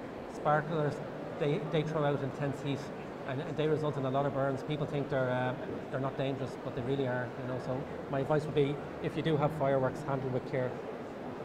Okay, Sergeant James Mahone there from Dunleary Station, thanks very much indeed for joining us, and some very good advice there in relation to protecting your property in your home, and indeed things to watch out for over the next few days as people celebrate Halloween. Well, if you've just joined us, you're watching ongoing live coverage of the Permanent TSB Ideal Home Show, coming to you live here from the Royal Dublin Society here in Dublin. We're at the Simmons Court Pavilion. There are 230 exhibitors here at the show, and people are flooding into the building. The numbers are certainly starting to swell, and no doubt they'll grow and grow between now and 5 o'clock this evening. We have lots of people to talk to. We're going back out onto the floor, and Laura has been visiting people at the Finland stand. Jerry, hi. You are here from Bespoke Sofa Company, and tell us about that, because it's a branch of a very well-known business that's been in business for 20 years. Yes, over 20 years now. We started off very, very small, a small Irish company. We started off with one two-seater couch at a kind of a weekend market, so very, very small beginnings, and slowly but surely, we've built it up from there. We've recently opened in Dunleary, approximately 4 weeks ago now. We're on Lower Georgia Street there. We also have a presence in Drogheda. Fabulous. And can you take me through some of the select pieces you've chosen to feature here this weekend? Absolutely. Well, this beauty here, it's kind of visually stunning because of all the beautiful rich fabrics we've used. This would be considered to be a four-seater, but actually, like all of our couches, we manufacture them here in Ireland and we make it to the inch. So the client can tell us, well, for example, you're quite tall, so if you came to visit with us and you wanted a deeper seat, you simply say so. If you want the arm a little wider, longer, taller, absolutely everything is adjustable. So every whim is catered for? Every whim, absolutely. God bless the women. We manufacture them in Navan. We use kiln-dried beech frames, so really, really high quality stuff, screwed together properly, masterfully joined really. Not to be compared with the mass-produced pieces. Every one of these is individual to the client. It takes 14 days to produce them from date of order to date of delivery. That is almost unheard of. That's like insanely quick turnaround, isn't it? Yeah. The only way that would be possible is if you have your own frame shop and really talented team. Very blessed to have a good team. Can I ask you about this piece behind you, because this is my favourite? Oh, okay. Absolutely. This piece is called the Gettysburg. It's basically our take on a Chesterfield. The Chesterfield model is a very classic thing. Nothing new there, with Chesterfield's been around forever, but this is our take on it. Chesterfields traditionally were not always necessarily that comfortable. Very beautiful, but not always comfortable, because they would have a low back on them. This is our take on it, where we've increased the height to allow a bit more comfort, but keep the Chesterfield look. And again, a four-seater? This one's a four-seater. Again, we make it as a one-seater, 1.5 snuggle chairs. We do two-seater, 2.5, 3, 3.5, and 4, and an L-shaped corner version of every model that we offer. And what about materials? What tend to be the most popular materials? Because I know there's geoprints now. It's not just the classic crushed velvet anymore. No, not at all. In fact, with this one, okay, we followed the classic idea of the old aged leather to be in keeping with the Chesterfield look. Beautiful deep button work gives it, again, an aged feel, but yet we've gone for a kind of a relaxed, informal country cottage theme here. We know the grey linen, of course, is very much of the now. The one to your left and to my right, this one is called the vintage model. This very traditional style is very popular right now. You'll see it in most interior design magazines. However, this is our take on it, a little bit chunkier in the arm perhaps than some, and we've used a specialized filling. So, you know, it's very much of the now, the grey linen. It's all the little details, like you say there, the specialised filling that all add to this kind of 5-star quality service. Correct and right, yeah, absolutely. Every client has their own take on what is comfortable. For people of a longer leg, we find naturally the deeper frame suits, but equally if you had this too deep for a person who wasn't as tall, they're going to struggle. So we can just tailor it to suit them. Thank you very much, Jerry. Bespoke Sofa Company, the best of luck. Thank you so much. Enjoy the weekend. Thank you very much. Right, we are going to head down this way now. We're going to continue on this sofa, soft furnishings, interiors theme. I'm going to bring you down this way if you don't mind. On our left, we've got fine line furniture, absolutely stunning handcrafted wooden table pieces. They're beautiful. We might check out that later. And on the right is what looks like a little sauna. I'm definitely going to sit in there later on when it quietens down. So we're on our way now over to Killian. How are you? Hi there. So, Fine Line Furnitures, how are you doing? Not a bother now, thanks. Yeah, great. This is a family business, which is what I love and what makes it really, really special. So you guys have been in this and you know it and you know your customer. Tell us about that. Well, I suppose down through the years, we've been in business 35 years and we've gotten to know what the customer wants. So because of that, we're able to make things longer, higher backs, can make firmer seat cushions. As you can see in this model here, we've made a split seat cushion here. No, you're grand, we are. She's obviously very comfortable, which is a good sign. Perfect advertorial. So we do split cushions here, we do pillow backs. Also we've done different models over here. So we do contemporary and we also do quite traditional stuff. We do L shapes and corner groups. So I suppose over the years we've decided that the customer is king, and whatever they want, we make a product based on that. So we have a huge range of fabrics you see here as well. So that's only a tiny selection. We have over 2,000 fabrics that you can choose from, and you can put them on any design you like. And you are a specifically Irish company? Yeah. So our mother and father set it up 35 years ago, and myself and my brother are now involved. So we've just opened a showroom in the Long Mile Road last year, and we have a big showrooms as well in Emo, where we manufacture everything ourselves. Congratulations. All right, great. And what do you find the most popular material from a customer coming in now? Certainly wool. We bring in a wool from Italy actually, and the grey and purple is beautiful. Yeah. It's very, very hard wearing, but I suppose the trends have been that people really want something that's hard wearing. So the kind of taupey colours, kind of beiges are coming back in a way that I suppose people enjoy them. Listen, Killian, thank you very much. We'll go back to Ken in studio. There you go, that's Laura Butler out and about here at the Permanent TSB Ideal Homes Show. If you've just joined us, well, welcome to our ongoing coverage from the show here at the RDS Pavilion in Dublin. It's good to have you along, so to speak. We're looking at all areas of the whole area of house building, house renovation, house design, everything from kitchens to sitting rooms to doors, floors, driveways, gates, you name it, anything that's involved in the whole area of house construction. We're going to be dealing with it between now and 5 o'clock this evening. Now, you may not be aware that in recent budgets, the government has put in place I suppose you could call it an incentive scheme for people to, if you like, renovate their home. If you renovate an old house and you can produce all the receipts, you can get a few quid off your tax bill. And to explain it more, I'm joined by Pat Nolan from revenue.ie, or the Revenue Commissioners as they're sometimes known. Pat, can I begin by asking you, what exactly is this scheme and how does it work? Well, thanks for having me this morning. The incentive was introduced this time last year, and the incentive was introduced to kickstart the construction sector, which had been in the doldrums for a good number of years, particularly at the lower end.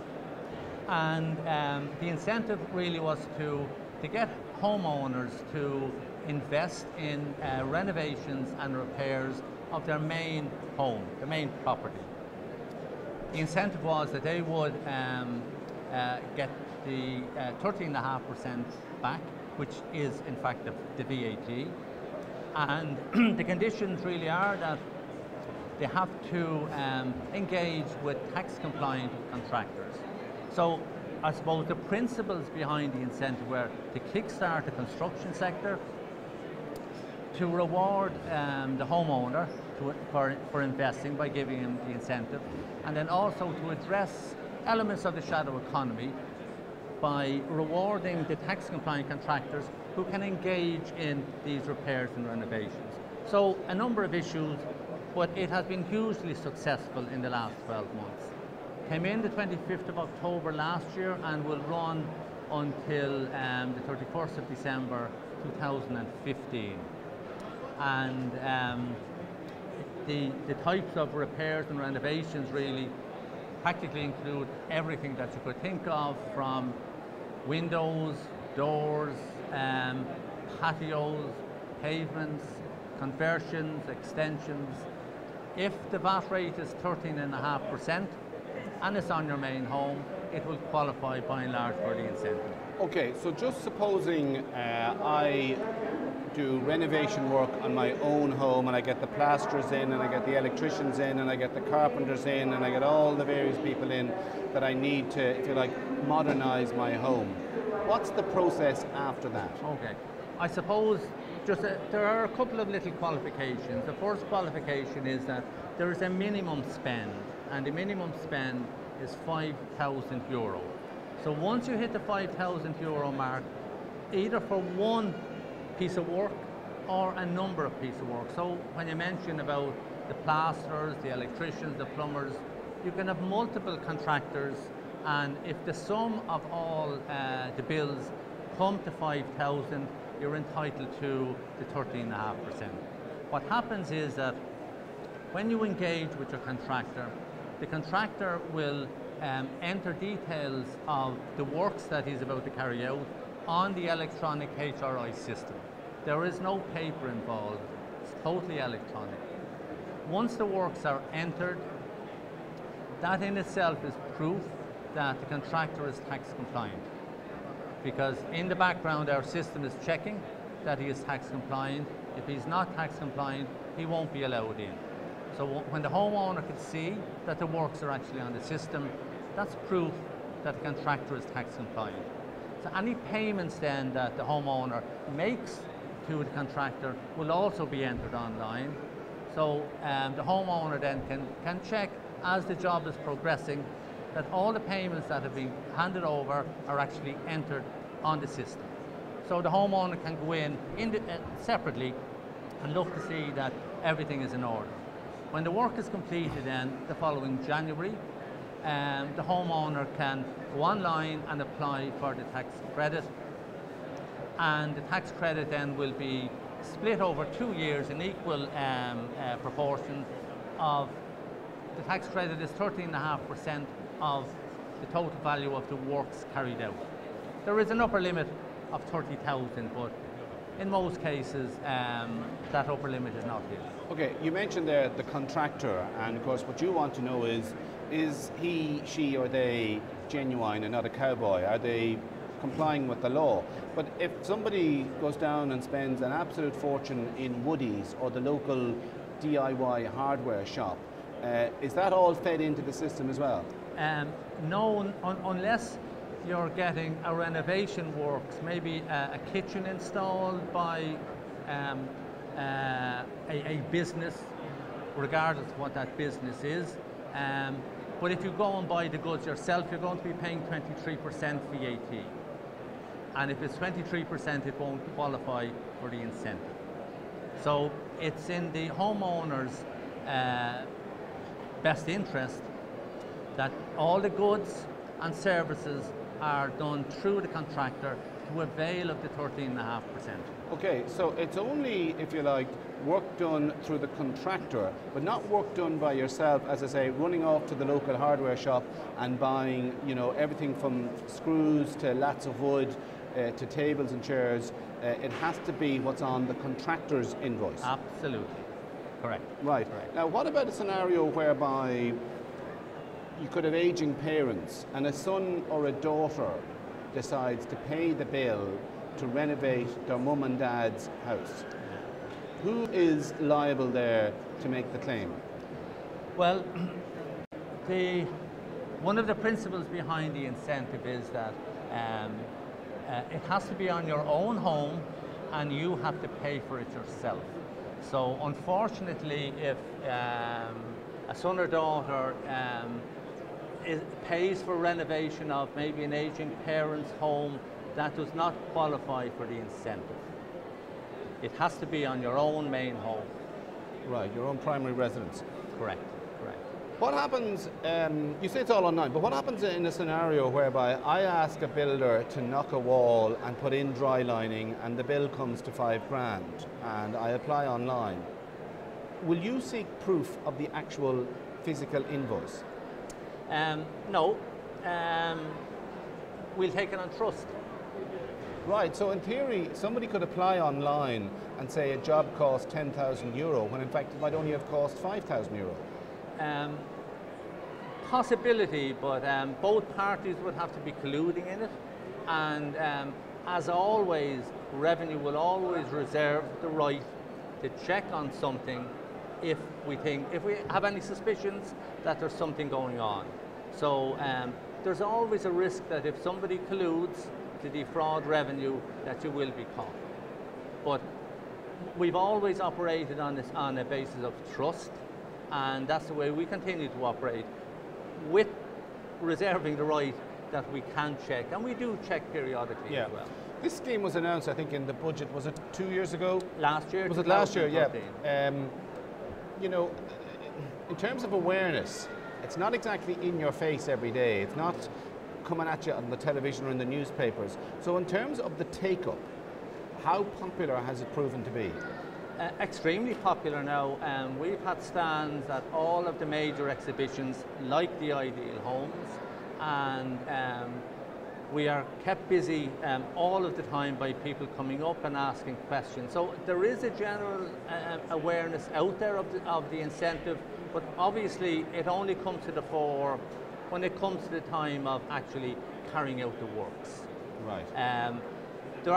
We haven't actually advertised it because we didn't think there was a need to advertise it. In fact, it sells itself, and even certain businesses in the kitchen installation, they're actually advertising it on TV and the radio as a means of selling their own product. And I suppose if a plasterer goes into one house to do a particular job that's going to be, if you like, taking full advantage of the scheme, when he or she or they go into the next house 10 doors away, they'll tell that person that such a scheme exists, and a word of mouth sort of culture emerges from that. Right. No, certainly from our own checking, there is a high degree of awareness out there, but obviously it'll only come to the fore, as I said, when it comes to thinking about doing renovations yourself. And just finally, Pat, just based on the scheme, do you sense that things are picking up in the construction sector either naturally or as a result of this scheme? Absolutely, and I can give you a very good example, because I'm looking at doing a bathroom renovation myself, and I called into 2 separate bathroom installers.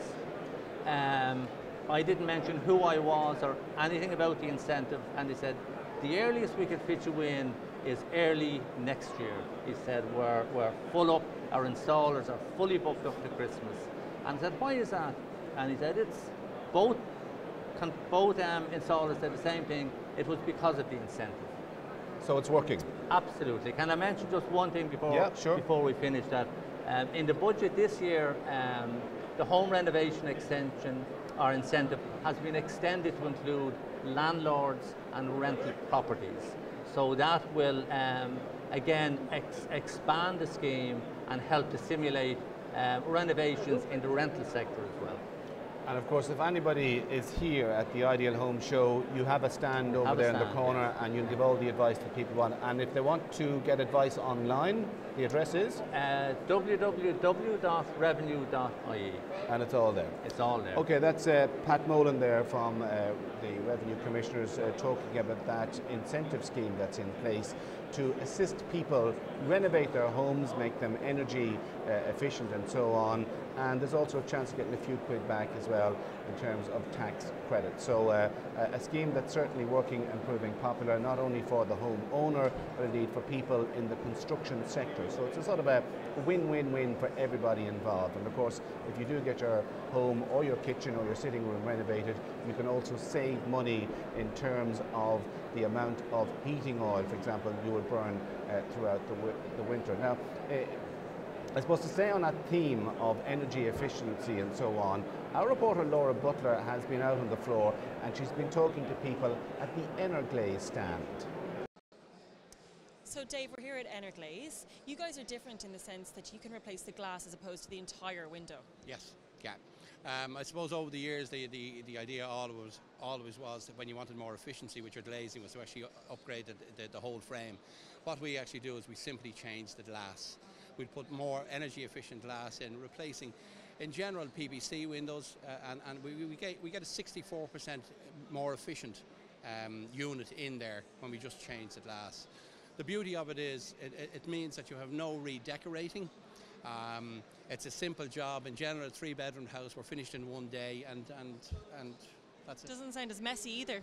No, it's not at all by any means, and that's why, as I say, one of the big things as well, what people like as well, is that one is there's no redecorating, and the second indeed is the fact that we're actually gone in one day in most situations. Now there are other elements to the work that will actually take longer to do, such as if we're upgrading somebody from a timber window and bringing that from single to double. It's a much more labour-intensive business, but people expect that. They know what they're explained to them in advance what they should expect. So energy saving, talk me through the elements of that in terms of the windows and the glass. Okay. Without confusing anybody, but the simplest way to actually put it into perspective is that with old double glazing, what you have two things going on. The 2 panes of glass in it are in general a float glass, what's called float.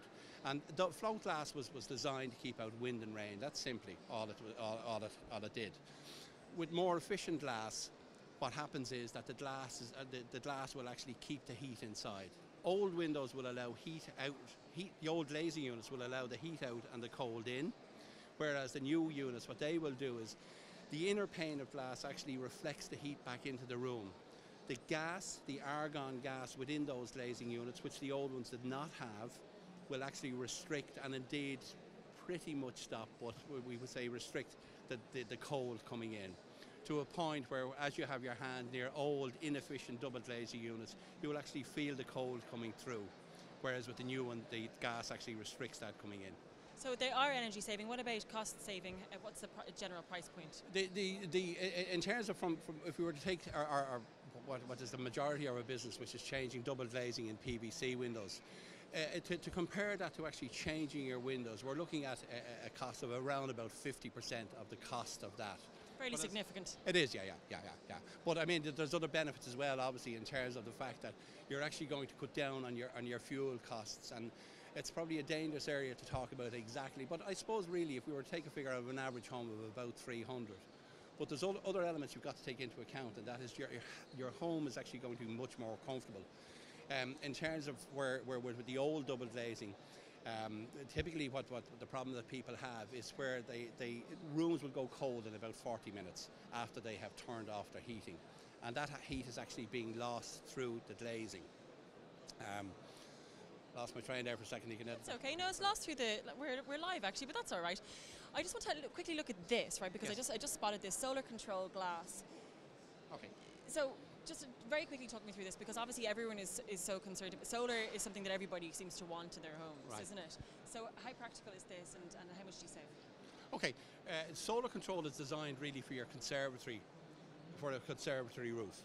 What we're going to do with, you can move anywhere from from reducing your heat, the terms of the heat. This is what the problem that people have with conservatories is they're too hot in the summer and they're too cold in the winter.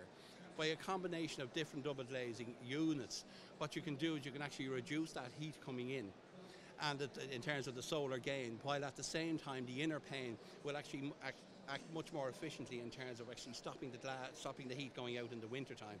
But again, you have your argon gas in there, which restricts it coming in as well. So instead of freezing in a conservatory in the wintertime, you can use it and it'll be quite pleasant. Yeah, well, it's not just in terms of the winter time. We've got to look at the summer times as well, where we actually reduce this. We also have a product whereby we'll actually put a solid roof on, but that's a different conversation completely. Right. Just to round things up, what are you offering Ideal Home visitors this weekend? Well, we have a competition. There's a competition which if they come to our stand, they can enter into the competition, and we will give them a significant contribution towards the glass upgrading. Dave, thank you very much and enjoy the rest of your weekend. Lovely to meet you. Okay, right, thank you. There you go, that's Laura Butler out and about here at the Ideal Homes Show, brought to you by Permanent TSB here at the RDS in Dublin. Well, we've been talking about all aspects of home improvement, home construction and so on, but indeed, you know, one thing that sometimes tends to get overlooked is the actual interior look of a house. And of course, once we get our house built or our house purchased, we want what's called, if you like, a cozy feel and a modern, if you like, luxurious feel to our home. And one woman who may be able to tell us about what's happening in that sector is Rona Rowe of Hedgerow Interiors here in Dublin. Thanks very much indeed for joining us, Rona. Rona, interior design, we had a few interior designers on earlier on. They're saying that they sense there's a pickup in business. Things are starting to move again. Do you get that yourself? Definitely is, yes. People are more confident, and we're seeing that with people are really taking time to look at doing up their houses, you know, their sitting rooms, their dining, and they're changing big ticket items like kitchens as well. So it's great, yeah. Okay, your own catalogue is very trendy indeed, lovely modern furniture and so on. In terms of what you yourself do, if somebody goes into you and says, you know, take this lampshade here, I want a particular design, do you go away and design it yourself, or do you have to go through a mountain of catalogues to pick out a particular design or fabric that you want that fits the needs of the customer? Well, the great thing is we've actually already done that. So we have developed a hedgerow look, and we do offer design service, but we really have done the work for the customer already with our look. So they can come in and they can see everything from lamps to, you know, furniture.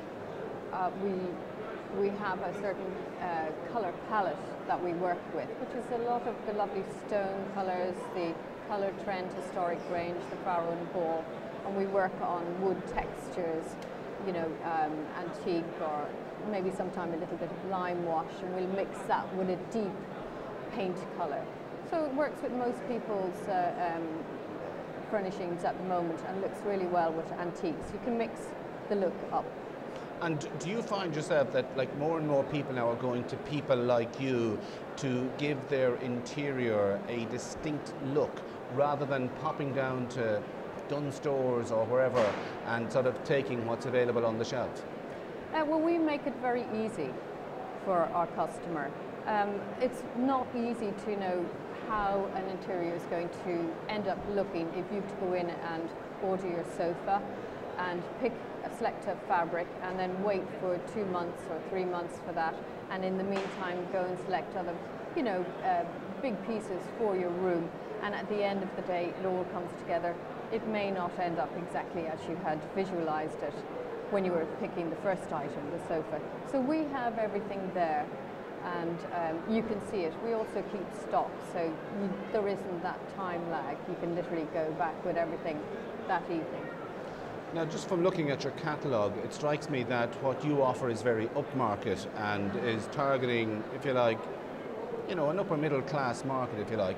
So have you felt the squeeze of the recession, or is the market that you're aiming towards, you know, pretty flush with cash and so on? Have you noticed a drop in business, or has it been pretty steady during the recession?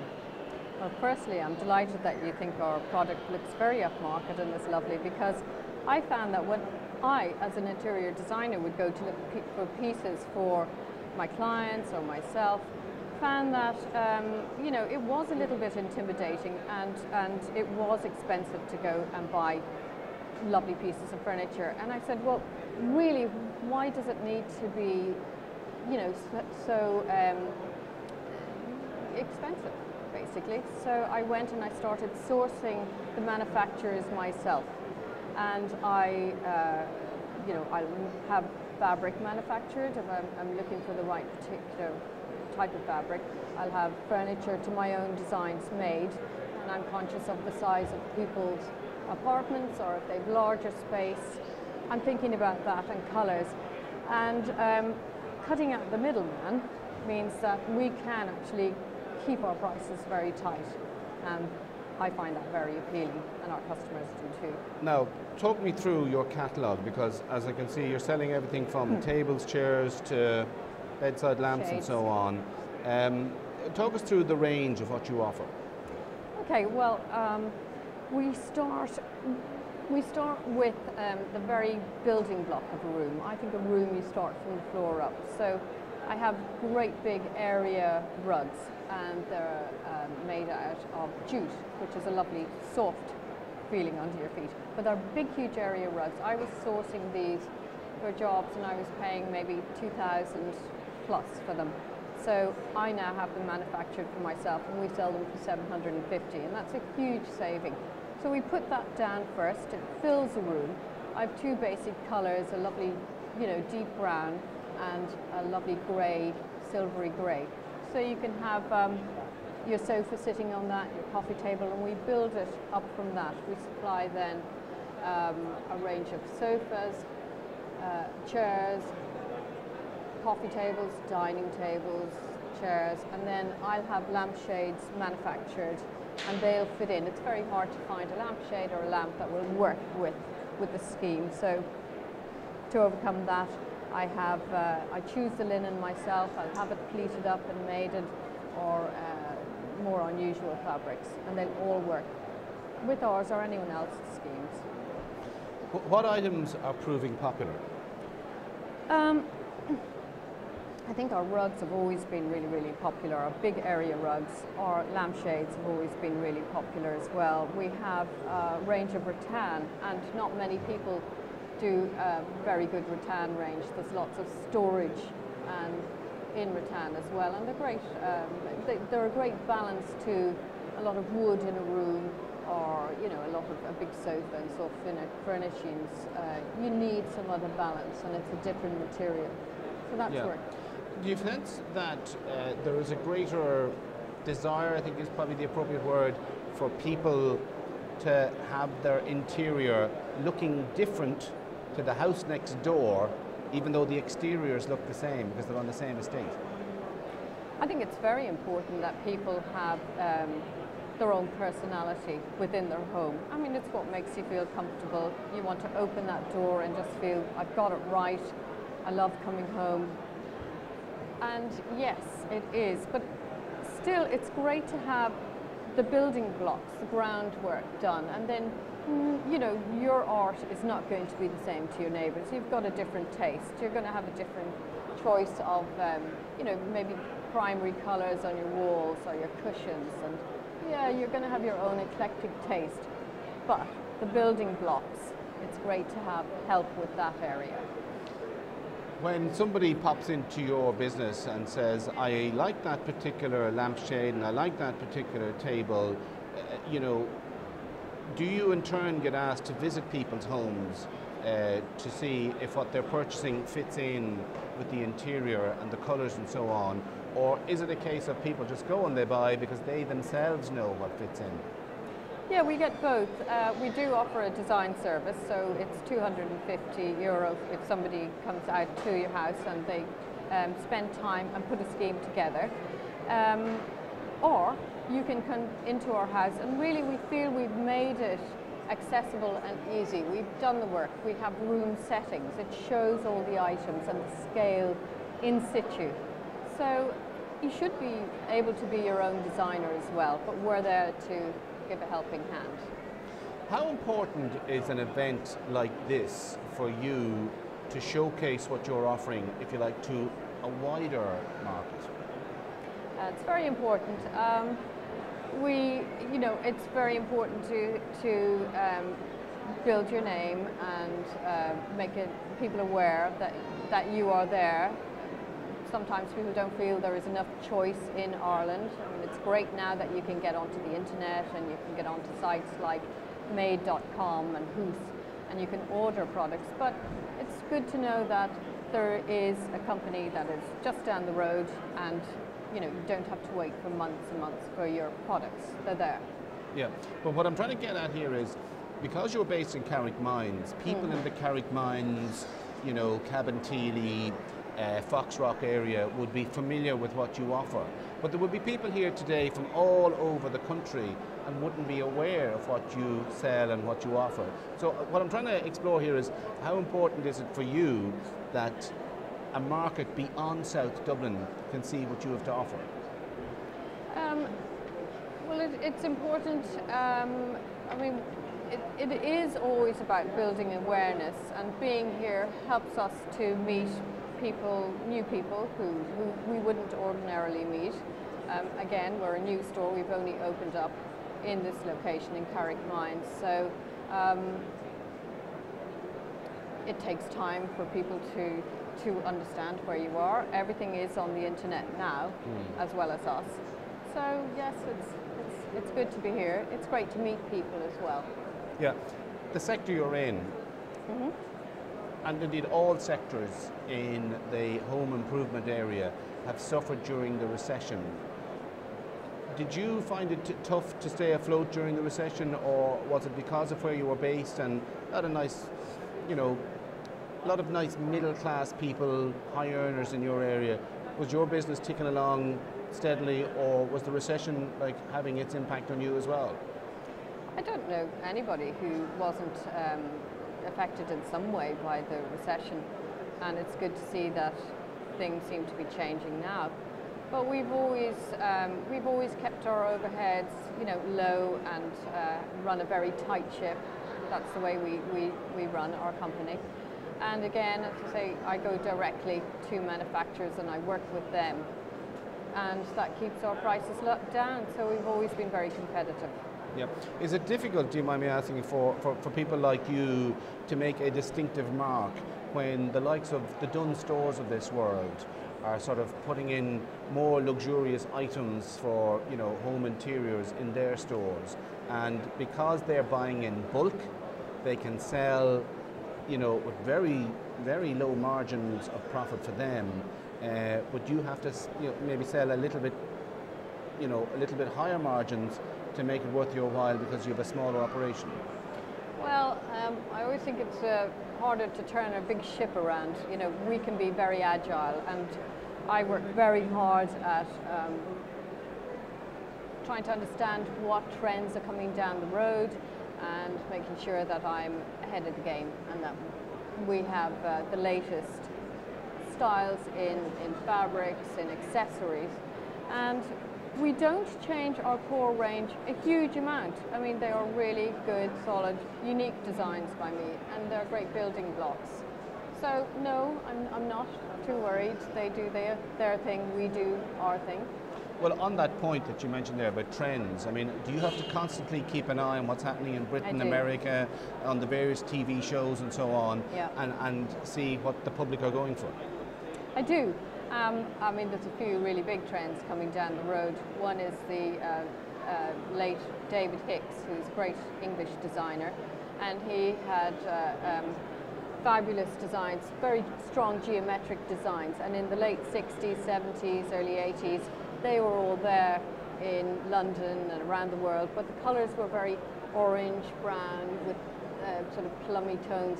Now all that look is coming back, all those patterns are coming back, but they're being modernized, and we have different colors coming into those. So we have some of the orange coming back in accessories, you know, like this, but they're also going to be used with lovely cobalt blues, and you can see those coming down the catwalk already in accessories like shoes, bags.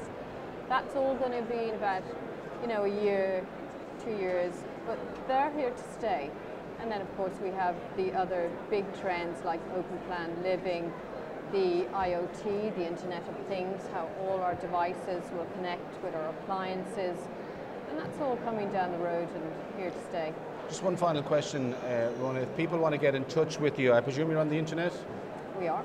Yeah? Yeah. And who do they contact in terms of, you know, purchasing? Is it you yourself, or do you have a purchasing person that deals with all queries from the public? Well, we have a great team at our store.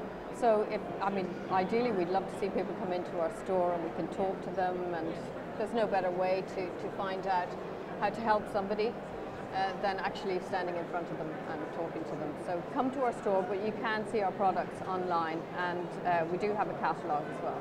Very good. Okay, Rona Rowe of Hedgerow Interiors, thank you very much indeed for joining us, and indeed Rona is based at Carrick Mines in South Dublin. Well, if you've just joined us, welcome to our ongoing coverage of the Permanent TSB Ideal Home Show, coming to you live here from the RDS here in Dublin. That's revolutionary for the whole area of glass when it comes to heat preservation. Tell me what you have and how it works.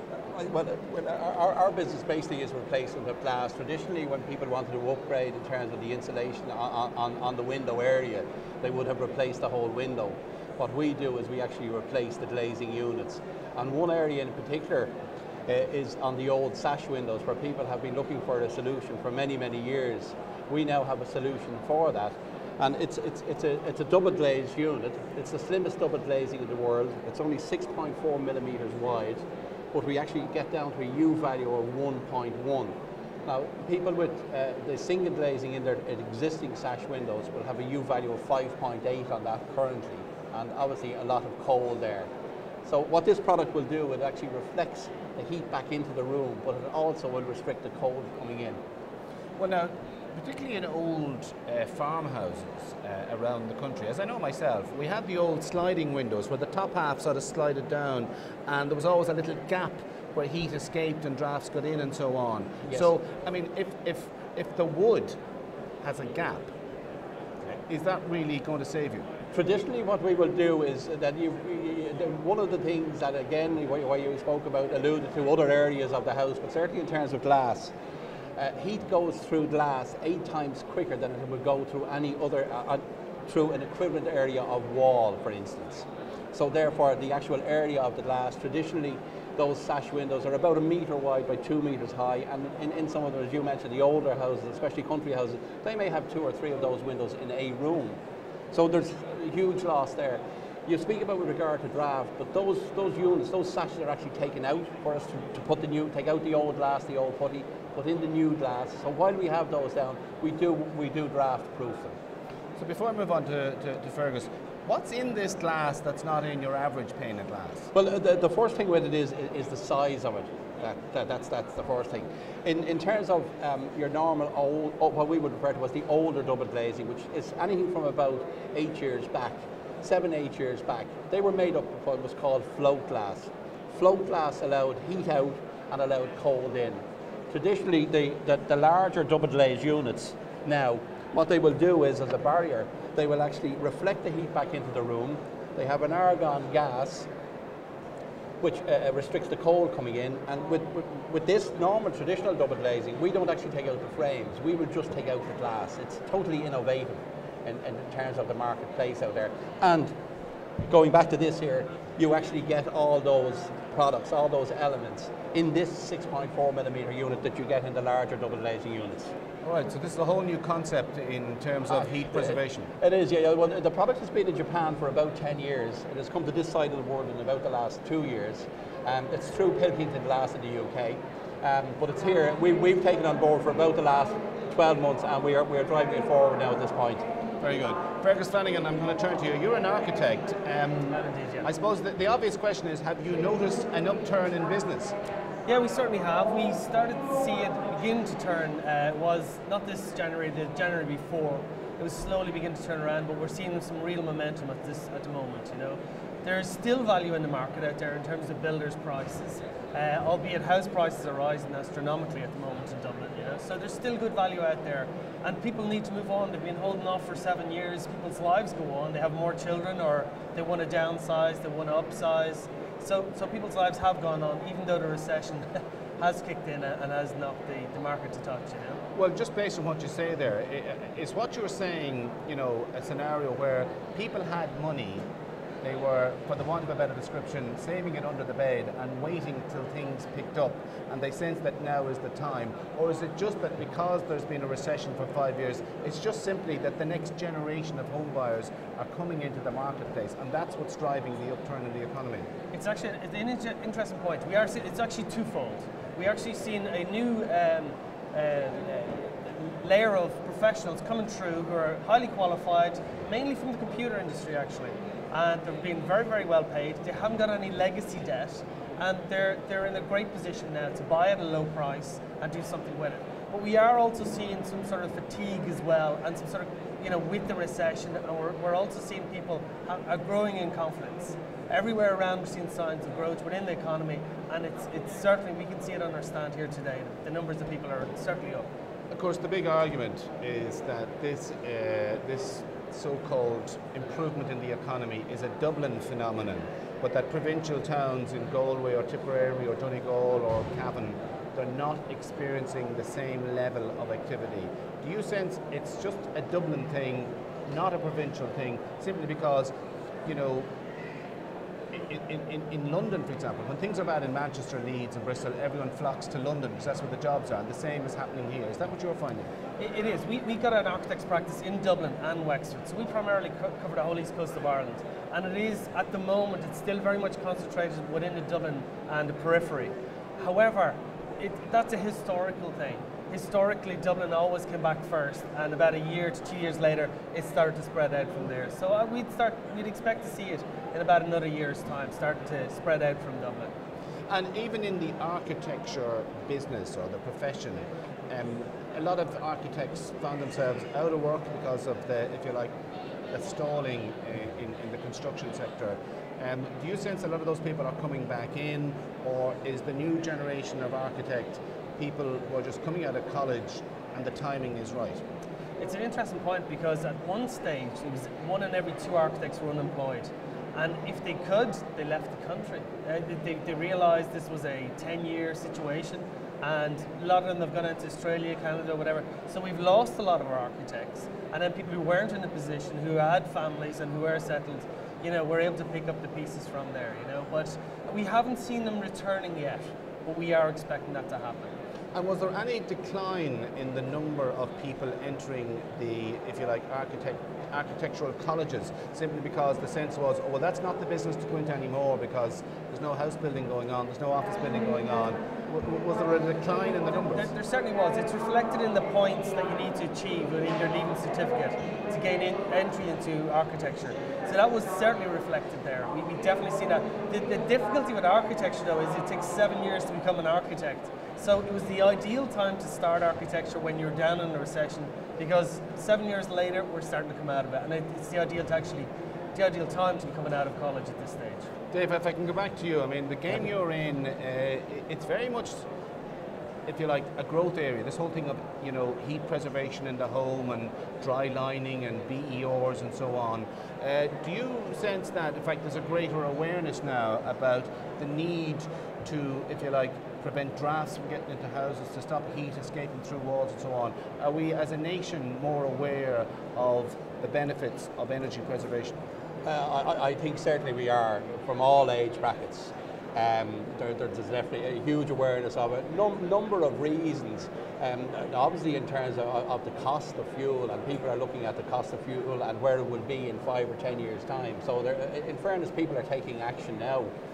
From our point, as I said earlier on, we were innovative insofar as that rather than people having to go to the expense and indeed all that goes with that in terms of redecorating for replacing their windows. We were innovative 2 years when we actually put the company together and have driven it now to a point where we're an extremely busy company with just glass replacement. Very good. Okay, well look, Dave Lawler of Enner Glaze and Fergus Flanagan of Fergus Flanagan Architects, thank you very much indeed for joining us. Okay, we've lots of more people to meet between now and 5 o'clock, but there's a number of events happening here around the Simmons Court pavilion here at the RDS in relation to the whole business of grants, incentives to, as they say, make your house more energy efficient. We're going to pop out to the Better Energy Grant Scheme Theatre where there's a presentation taking place. Good afternoon, ladies and gentlemen. My name is Conor Fitzpatrick. I'm here on behalf of SCAI to discuss the Better Energy National Upgrade Programme. We have a stand down there at K45. Can you hear me now? Can you hear me? Can you hear me now? We're here on behalf of SCI to discuss the Better National upgrade program.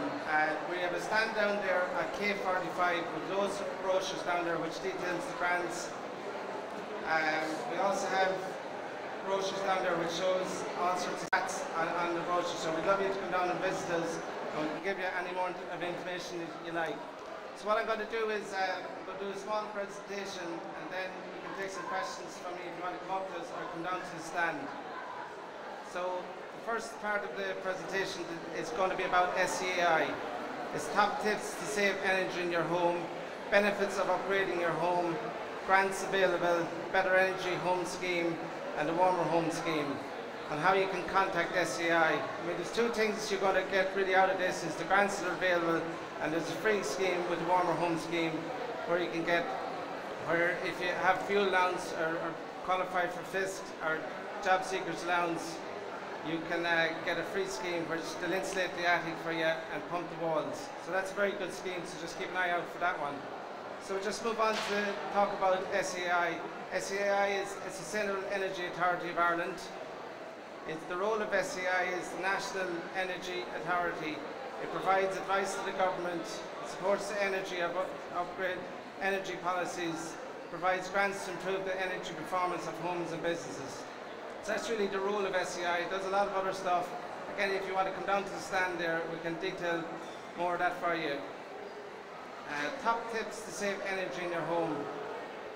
What we're saying is if there's heating thermostats installed, if you check it, and if it's above 20 degrees, if you turn it down by 1 degree, you can save 10% on your heating bills.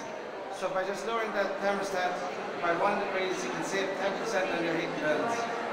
Again, windows is another major source of heat loss in a house. So much of the heat loss from a house occurs through the windows, particularly if they are single glazed. Now if you have single glazed or double glazed windows, single glazed is definitely a major source of heat loss. So what we're saying is you keep the curtains closed at night, and even in empty rooms also ensure that the curtains don't hang over the radiators, as that will create a funnel out through the windows. So if you just put on the windows so not getting damaged with water or condensation, it'll stop the heat going out through the windows. It's a small little tip, but it's a good one. And as what we're saying is, if rooms you're not really using, keep the curtains closed in them as well at night time. Doors, again, another major heat loss category is close the doors to separate the heat and unheated space. There's no need to spend money heating rooms that you're not using. So just keep the doors closed and keep the curtains closed on them as well. Lighting, turn the lights off and leaving the room. Again, we're just emphasising if you can use low energy bulbs, they use a fraction of electricity rather than ordinary bulbs. Again, just like use low energy bulbs. There's lots of different types of low energy bulbs out there. Again, your suppliers will give them to tell you what type to use. Again, appliances, switch appliances off rather than leaving them on standby. They will save you up to 20% on appliances energy use. And if you have heat from a television, turn off your lights when you're leaving the room. And we'll probably all use some lights left on when there's no one in the room. So if you can just get into that routine of turning lights off, turning TVs off, turning computers off if you're not using them. Particularly with say with washing machines, you know, maybe fill your washing machines so that you're not going with half loads. So again, down the road you'll find that you'll be saving yourself a lot of energy with those types of tips. Again, if you look at all the brushes we have, these are only a few of the tips that we have highlighted here, but a lot of them are in these books. So we'd love to see you down at the stand. You can take as many of them as you want. I'll pass the word around. For more information, again, there's a very good website, www.sai.ie, Power of One. It's a very good website. It details a lot of stuff with tips and goes into the solar panels, all the oil boilers, things like that. So it's a very good website if you take the time to look at it. You'll find energy tips and videos along with the detailed information on how to save energy on lighting, electricity, heat and insulation, and renewable energy. And I just emphasize if you can just take the time out to go to that website, and there's phone numbers on it that you can call SEI at any time. The website will look like that. You've got homeowners guides, you've got the brochures that we have here and down at the stand. There's scheme documents which details solar panels. details on new boilers and also on how you actually insulate an attic. So you've got that type of information on the website. What we'll be saying with attics, if you can bring it up to 300 mil of insulation, and again that will be showing you details on that. So the next part of the presentation is the benefits of upgrading your home. Benefits: a more efficient home will be more comfortable to live in, be a healthier home for you and your family, reduce carbon emissions, and this is very good for the environment, and cost less to heat, light, and will save you money. Again, this time of the year we're all going into the long evenings now, the dark nights, so and particularly the temperature is going to be changing from here on in, so what we'll be saying is if we can make it comfortable and keep the house comfortable and also not having to pay too much to do it. So if you take a few of the tips that we've mentioned earlier, you'll have a way more efficient and comfortable home. The wall insulation, there's a couple of different methods of doing the wall insulation. You can do cavity wall pumping, you can do internal dry lining, and also you can do external insulation. So what we're saying that with any of those, you can save up to 20 to 30%, and there is grants available, and they're highlighted on this book that we have here down at the stand. And I have a few of them here if you want to come up to me afterwards, and you can take them. So they're all on this sheet there on that particular brochure. So those are the grants available for that. Roof insulation, you can save up to 20% on your roof insulation. Again, what we're saying with the attics is if you bring it up to 300 mil or foot of insulation, you insulate the pipes and tanks, you can save up to 20% on that. High efficient boilers, you can save up to 30% by changing your oil boiler or your gas boiler. Some of the boilers you might find they're in houses that might be 70 or 80% efficient. There is boilers out there now that you get at 93, 94. And again, if you go onto the HARP database on SEI, you'll see the information on boilers that you might be mentioning or trying to get. Again, it's that website. If you just follow that through, you get all that information. Solar panels, what we're saying is 60% of the hot water you can save on your heating bills as well. So by getting solar panels, it's very good. It's bringing it from a point where your cylinders might be at 0 temperature. You can bring it up to about 60 degrees on it, and that's going to really help your boiler. It'll mean that boiler will be only put on for a little bit, and then it'll be at that temperature and it'll cut off again. So again, long term is where the solar panels is going to gain you money. So those are the potential savings: 60% on hot water, up to 30% on the boilers, up to 20% on the roof insulation, and in the wall insulation then 20 to 30%. Again, we're trying to get the U value down on the walls from what we have there. Ventilation, this is another key factor in all of this. A proper home ventilated home ensures that your home is healthy and comfortable, safe when operating some types of fuel burning appliances, less prone to condensation and dampness, and avoids radon accumulation in affected areas. What we're saying there with fuel burning appliances, if you have an open fire or if you have a range, what we'll be looking to put in there is an open vent. Now, some of you might be familiar with the vents that are hit and miss, or you can open and close. The open one is where you can't open and close, and they have to be in where you have a fuel burning appliance like a range or an open fire.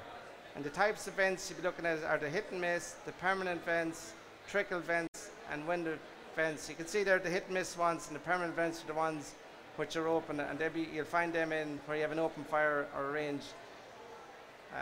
Attic ventilation, what we'll be looking to do with the attic as well, you'll often find it might be stuffy in the summertime, so we'll be looking to get vents in the soffits or vents on the slates themselves. Like there's two types that use the vents on the slates or in the soffits.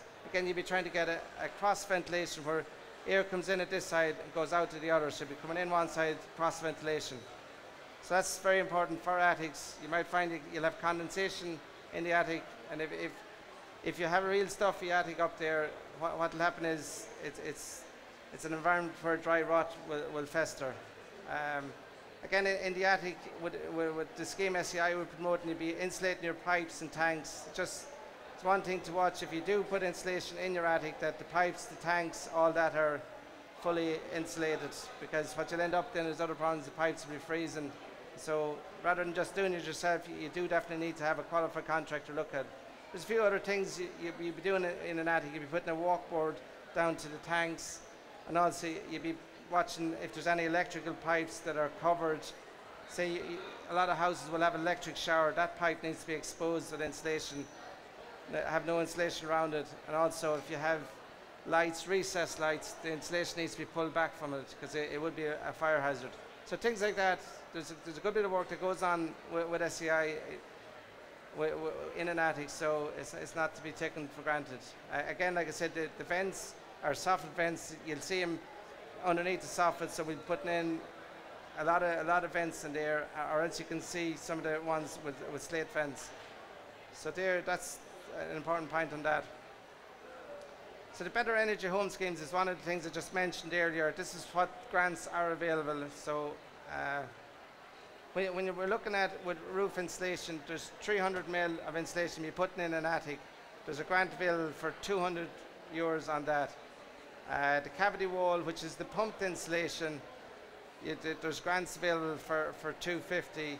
Internal dry lining, $900 to $1,800, depending on the type of the house. Now the best way, if you go online and you're going to get this work done, a registered contractor will come out to you and he'll assess the house for you and see what type of grant is there. The external insulation then, again, if walls can't be pumped, if they're 9-inch cavity or if they're solid walls, you'll be looking at either external insulation or internal dry lining.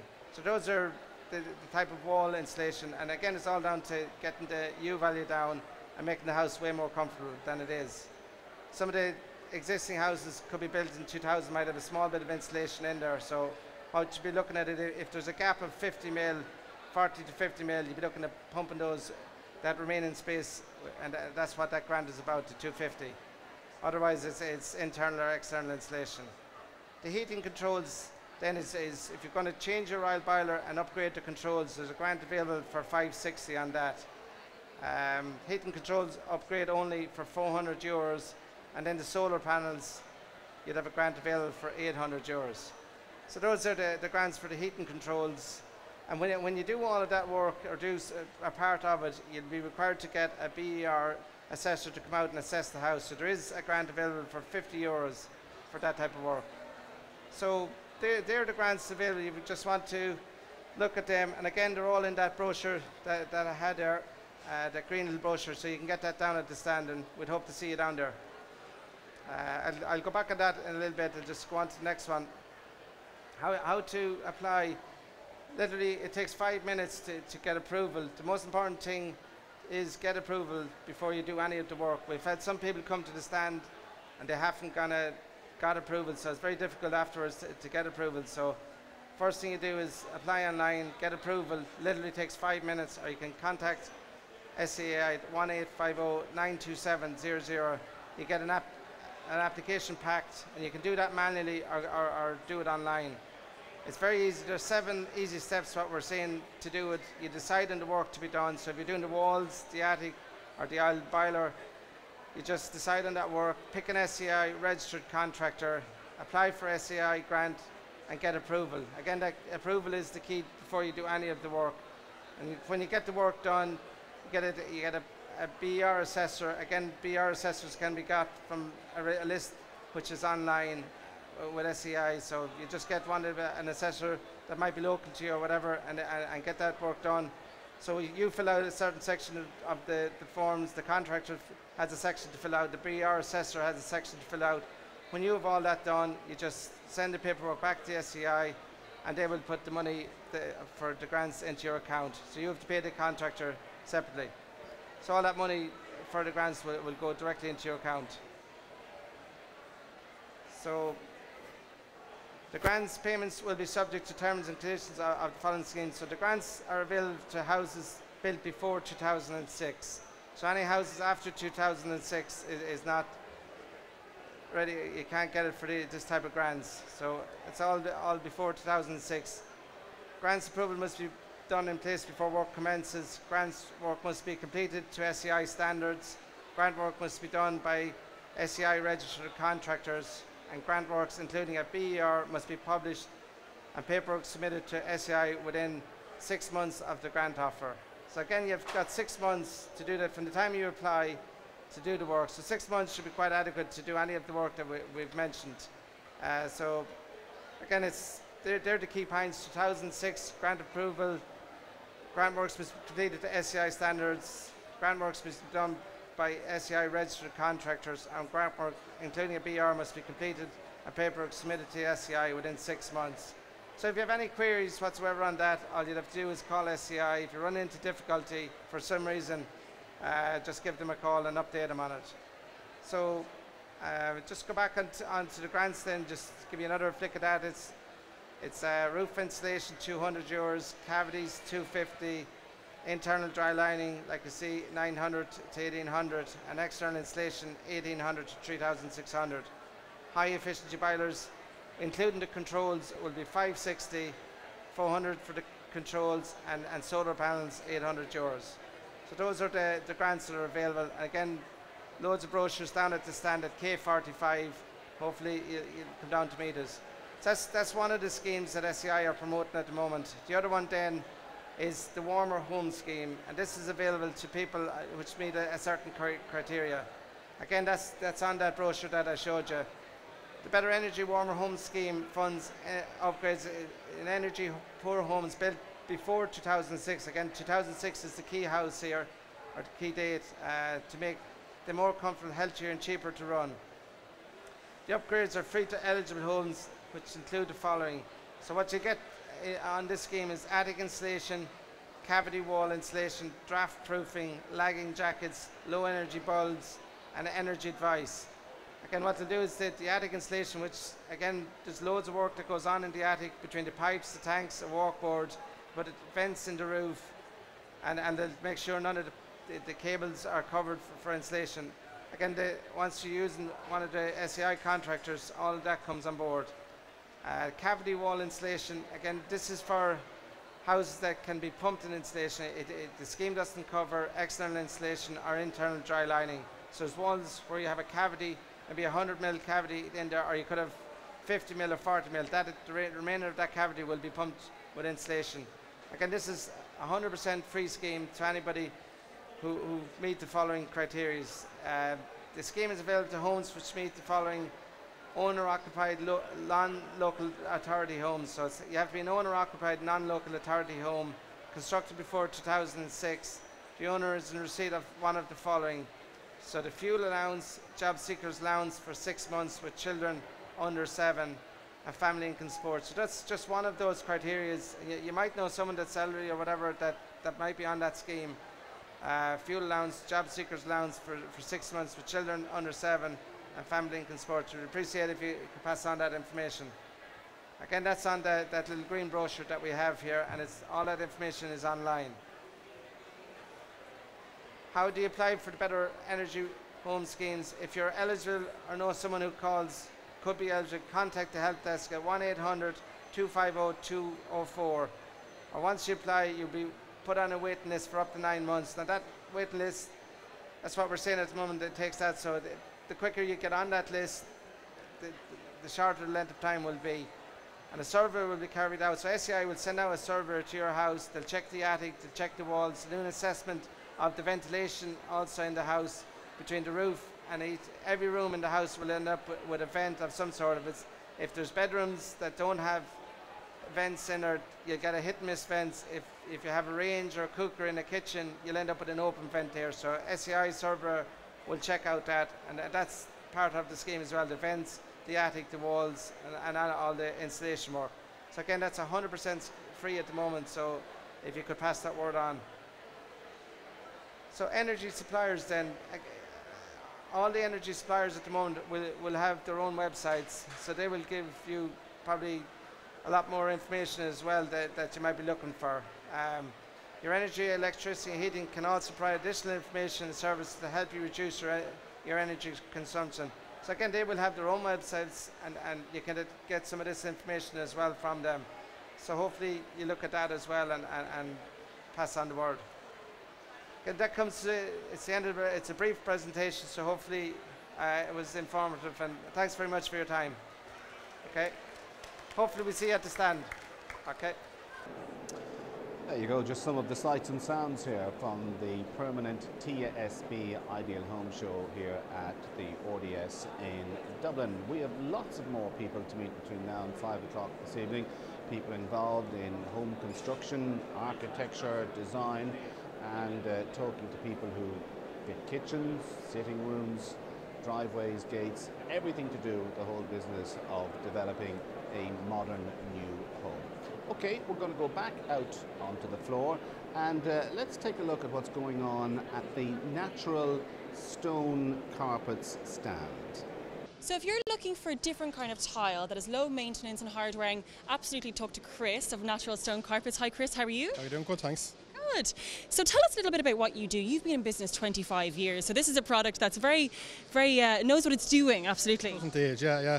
Essentially what it is, it's called a natural stone carpet, and it's a mixture of stone, depending on what sort of stone you want. You can go to coloured stone, or you can use a marble chipping. That's mixed on site with a resin, and that's troweled onto the floor, so it's like the floor is being plastered. That takes 24 hours to dry, and we come back then the following day and put a sealer on it, and the sealer takes a further 24 hours to dry. Once the seal is dry, it's 100% watertight. It's an anti-static finish, so it doesn't hold onto dirt or dust, so it's a very, very low maintenance finish. Right, and what if you've got kids? Say I want to put my child down here and let them roam around on the floor. If they're in their, in their little skimpies or something like that, and they've got, hands, feet, it's very hygienic, isn't it? Very hygienic. If you can imagine, it's like having one large tile in the area. So you've no grouch, you've no adhesive. It's completely seamless, so there's no joints whatsoever. So that actually leads to it being a clean finish. So it's like a carpet. Let's just have a look here at some of the samples on the floor. This is very unique, isn't it? It's very unique, yeah. The original product we brought into the country 25 years ago would be the natural quartz here. And essentially what that is it's river gravel, it's washed, dried and cleaned, and then it's actually mixed on site with our guys with a resin. And that's troweled down. From there then we can dye it into over 200 combinations, so you can mix and match any combination that you want. So it really is custom or bespoke flooring. So if you wanted a plain floor and you wanted maybe a border around the edge of the room, you can pick any colour you want. We've over 200 colours to choose from. Fantastic. And it's very easy to clean. Very easy to clean. That's the main thing about it. Most people are putting it in because of the cleanliness aspects of it. People have tiles or porcelain, which were quite popular during the boom times, and they're actually covering them with this finish because it's so low maintenance. What I actually love about the fact that you can get something like a stone carpet is that it's not freezing. If I come down in the middle of the night in my pyjamas with no socks on, I'm not going to be frozen running across the floor. Very, very warm. The ideal thing about the flooring is it's like an amalgamation of 3 finishes. So it has the heat retention of a solid timber floor, it has the seamless aspect of a carpet, but it also has the low maintenance facility of the tiles, except you don't have your grout in it. Fantastic. What are you doing this weekend? Are you offering people coming along to the Ideal Home Show anything? Yeah, we're offering a discount for any orders purchased at the show or within 30 days from the show, and the order discount is 10%. Wonderful. Make sure you stop by Chris's exhibit. It's absolutely fantastic. Love the colours, love what you're doing here. Thank you so much for chatting to us. Yeah, cheers. That's our reporter there, Laura Butler, at the Natural Stone Carpet stand. You're watching ongoing coverage of the Permanent TSB Ideal Home Show, coming to you live from the RDS here in Dublin. We'll be talking to lots more people between now and 5 o'clock this evening. One of the buzzwords here at this particular show, it's a very, if you like, current trend in house building or house renovation, is the whole area of energy preservation. This whole process whereby you put on your heating or you put on a fire, and you want to keep the heat in. You want to keep the drafts out, heat in. The whole idea is that you won't have to put on your central heating as often as you may have in the past, and in theory that helps you to save money. Well, let's take a look at one particular innovation which is doing rather well, and Laura has been speaking to people with weather seal insulation. We are at Weather Seal Spray Foam Insulation, and I'm here chatting to Mark. Hello. Mark, how are you? I'm good, thank you. So talk me through what you guys do. This is a new way of heating your home. It certainly is. It differs from the old type installations in that it's now designed to create an airtight seal on your roof. So the biggest problem with the old type installations is that they're designed to reflect heat, but they don't deal with cold air infiltration, and the current building regulations are very strict on cold air infiltration. That's the biggest problem when it comes to heat loss in a house. So generally speaking, what we have to do is we'll go in, we'll do a full assessment on the roof, and the system won't vary. It's the same system regardless of what style roof you have, regardless of what type of felt you have. It involves the installation of a breathable membrane. It's a rigid breathable card. And onto the card then we install our open cell foam. Now, the card is critically important because there are some systems on the market that don't install a card. There's a very strong reason why you have to have it. There's 3 things that we control in a roof. We stop the heat getting out, we stop the cold from leaking in, but the thing that constantly gets forgotten about is moisture vapor. When you have heat, you've got moisture vapor and it needs to get out. So what it's designed to do is the moisture vapor can pass up through the foam and it needs to reach that ventilated space to dry. If you don't have that ventilated space, it's trapped. And that is a problem because then it'll go into your timber and you've got a long-term problem. So it's very, very important to have that ventilated space. And you're NSAI approved? We certainly are. We're fully NSAI certified. The system as it is with the card and the foam are certified to be used together. There are many different applications for the open cell foam, such as in a timber framed house. It can be sprayed directly into a stud wall, but we use it exactly as building regs and NSAI tell us to use it. Allows for. Yes. Is it long lasting? It's guaranteed for the life of the house. Once it's installed correctly, you cannot take shortcuts with it. You don't make up your own variations. As I say, once you control those 3 principles, warm air, cold air and moisture vapor, you're absolutely fine. How many days would it take to install in a home? A standard 3-bed semi would generally take about 6 hours. So it doesn't take very long. It's very fast, very efficient, and as I say, it's there for life. Can I ask you about price points, if I may? Just to give you an indication, generally a 3-bed semi would cost anywhere between 15 and 1,700 euro. But it's a very good investment because and you're talking it's long lasting, it's life lasting. Exactly. So it doesn't shrink, it doesn't pull away from timbers. It's guaranteed for life. It'll stay exactly as it is. So you don't need to top it up. You're finished.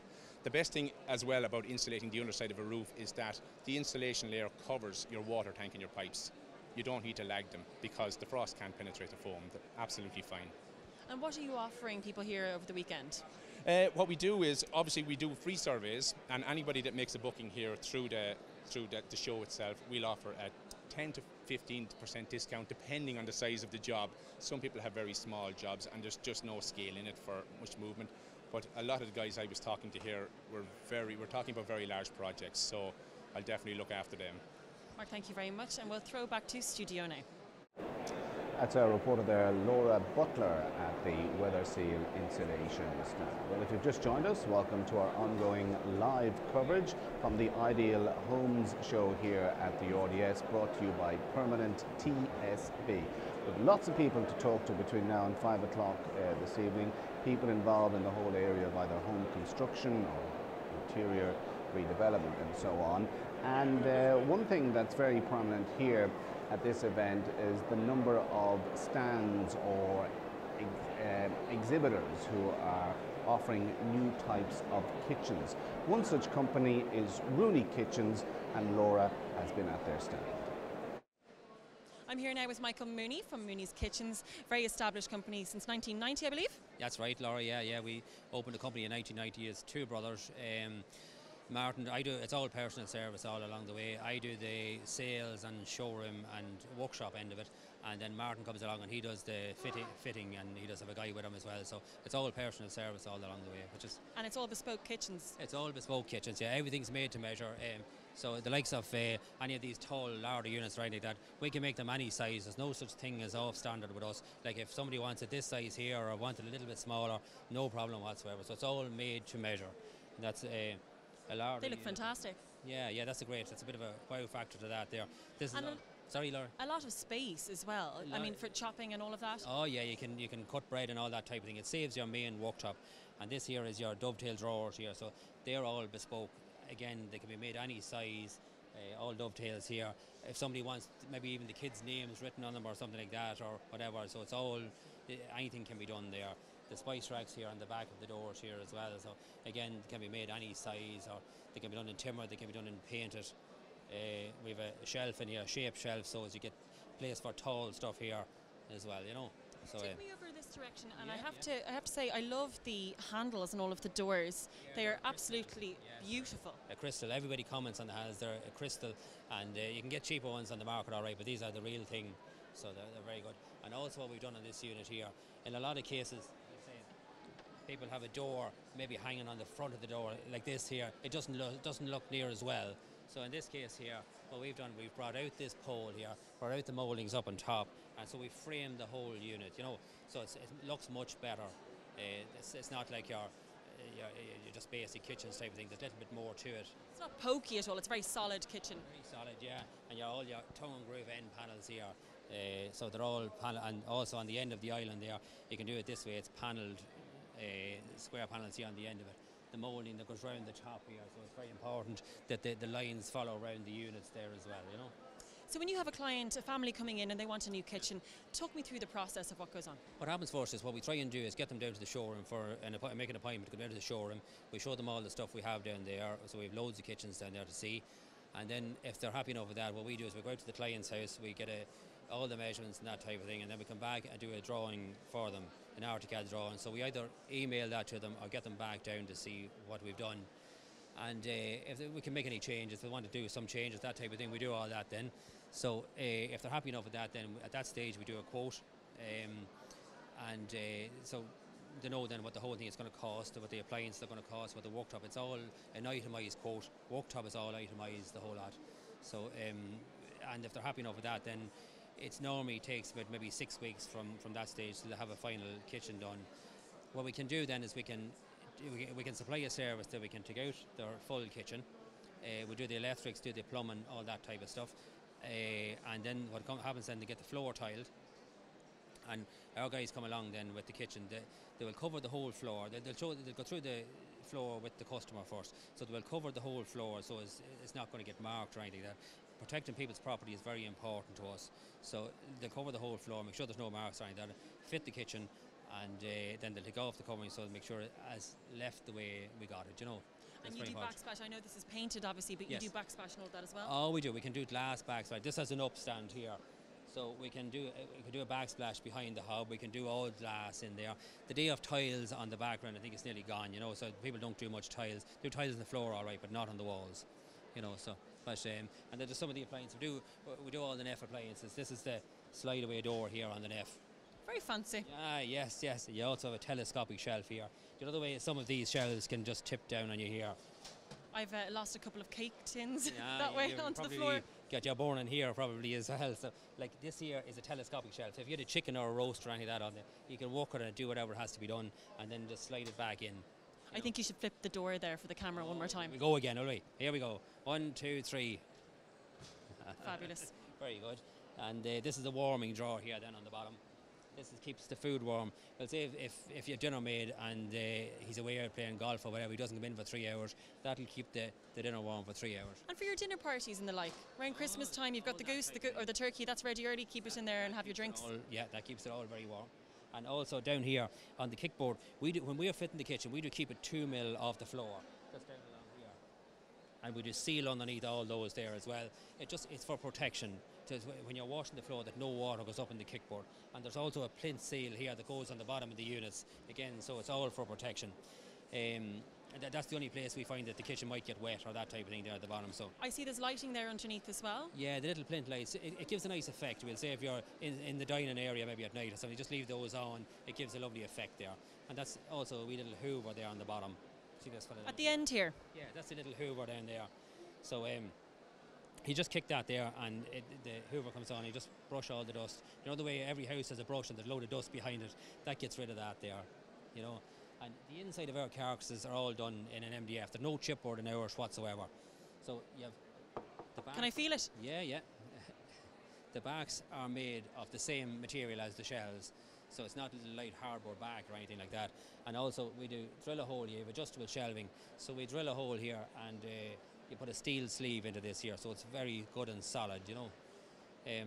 Now, could I, if it's adjustable shelving, could I move that myself? Oh yeah, it's only a matter of just lifting it up there like that, taking out the studs, put them into the other hole there, and away you go. You get more cups. Different size jugs or glasses or the likes. And the likes of all the hinges and that type of thing, it's a soft close hinge, so the door closes softly like that there.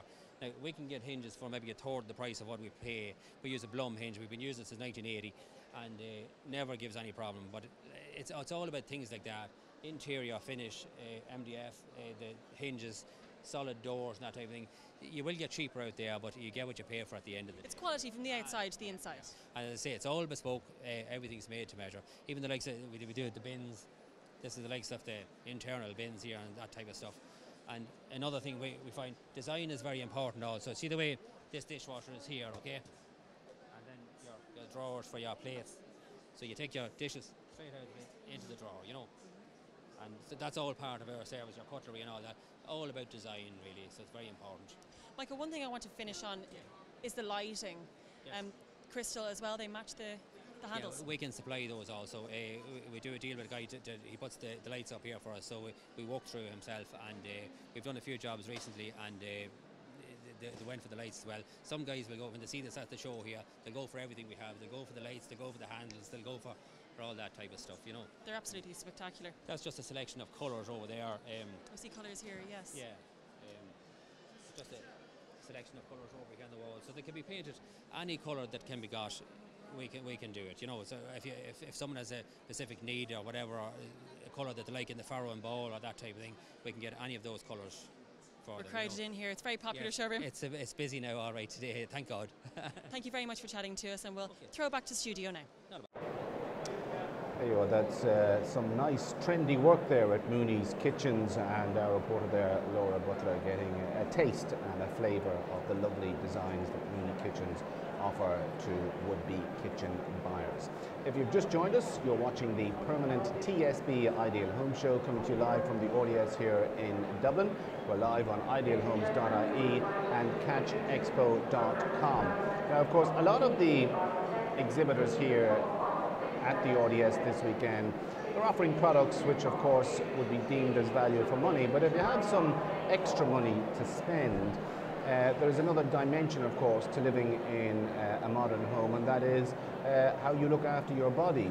One such company from Wales is here, and they offer a most, well, I suppose you could say a very unusual product if you have the money to spend. It's a bed that deals with all your aches and pains. And to tell me more about it, I'm joined here by Philip Bolton of Cyclosage. Cyclosage. I hope I've got that right. You've got it absolutely right. What is Cyclosage? What do you do? Cyclosage is a company that retails therapy equipment, pain relief equipment. It's equipment that will offer pain-free or medication pain relief. Medication-free pain relief.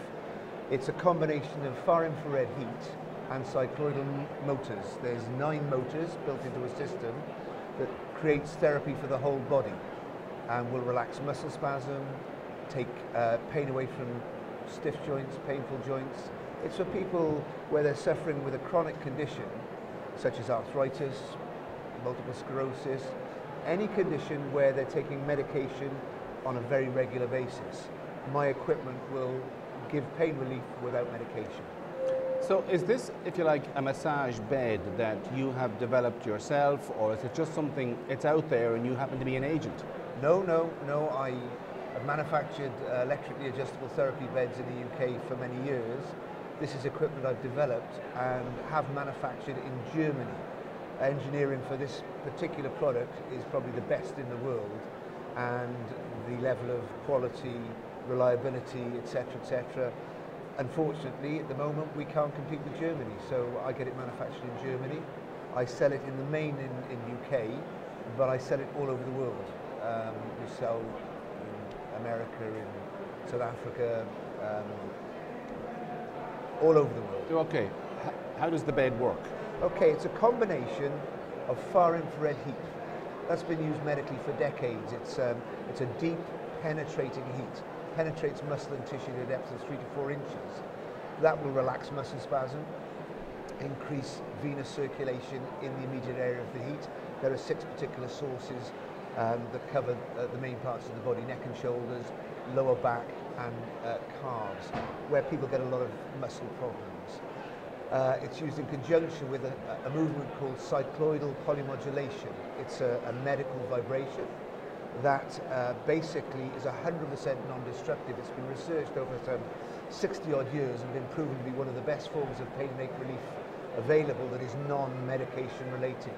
So many people suffer pain on an ongoing basis and are fed up with taking medication because any medication has side effects. Now, it strikes me that really what you're offering is a massage without the masseuse, and it's all done mechanically. It is exactly that, but people will go with a back problem to an osteopath. They will go maybe every 6 to 8 weeks. It's a reactive movement. They go there because their back is bad. They get a treatment, they feel initially better, but then almost within days they're deteriorating again until 6 or 8 weeks later they go back and have another treatment. We call that yo-yoing between being put right and deteriorating again because the underlying problem is there. Whereas by using my equipment, you would use it first thing in the morning. You couldn't see anybody at that time, 7 o'clock in the morning when you first get up. That's when most people, whatever condition they're suffering after having tossed and turned at night, at their stiffest. It might take them half an hour, an hour to get moving. Well, you get on the system, 20 minutes later you feel a different person. It gives a temporary benefit that very quickly becomes continuous because you top that up in the evening, the next morning, the next evening. And it's equipment you need to use on a daily basis at home, and it will give ongoing pain, ache relief, increased joint mobility. It improves the quality of people's lives dramatically. Sure, but dare I say, one of the potential downsides is that if you are on a table and a masseuse is, working on your spine area, and you say, well, actually, I've got a pain in that particular area there, can you just give it a little bit more treatment? That can deal with the issue because it's a one-to-one engagement with the masseuse. But you can't tell the machine that you need a little bit more work done there. Absolutely wrong. No? There are 9 motors in the machine. There are 5 different areas that you can actually increase in intensity, decrease in intensity, and tailor the treatment for your specific problems. Without getting overcomplicated, there are 5 manual treatments and there are 9 therapy treatments. These therapy treatments cover anything from lower back pain, referred sciatic pain, to neck and shoulder tension from sitting at a typewriter, that lead to headaches and migraines. You can tailor specific conditions and specific areas of the body. So yes, it is very, very effective.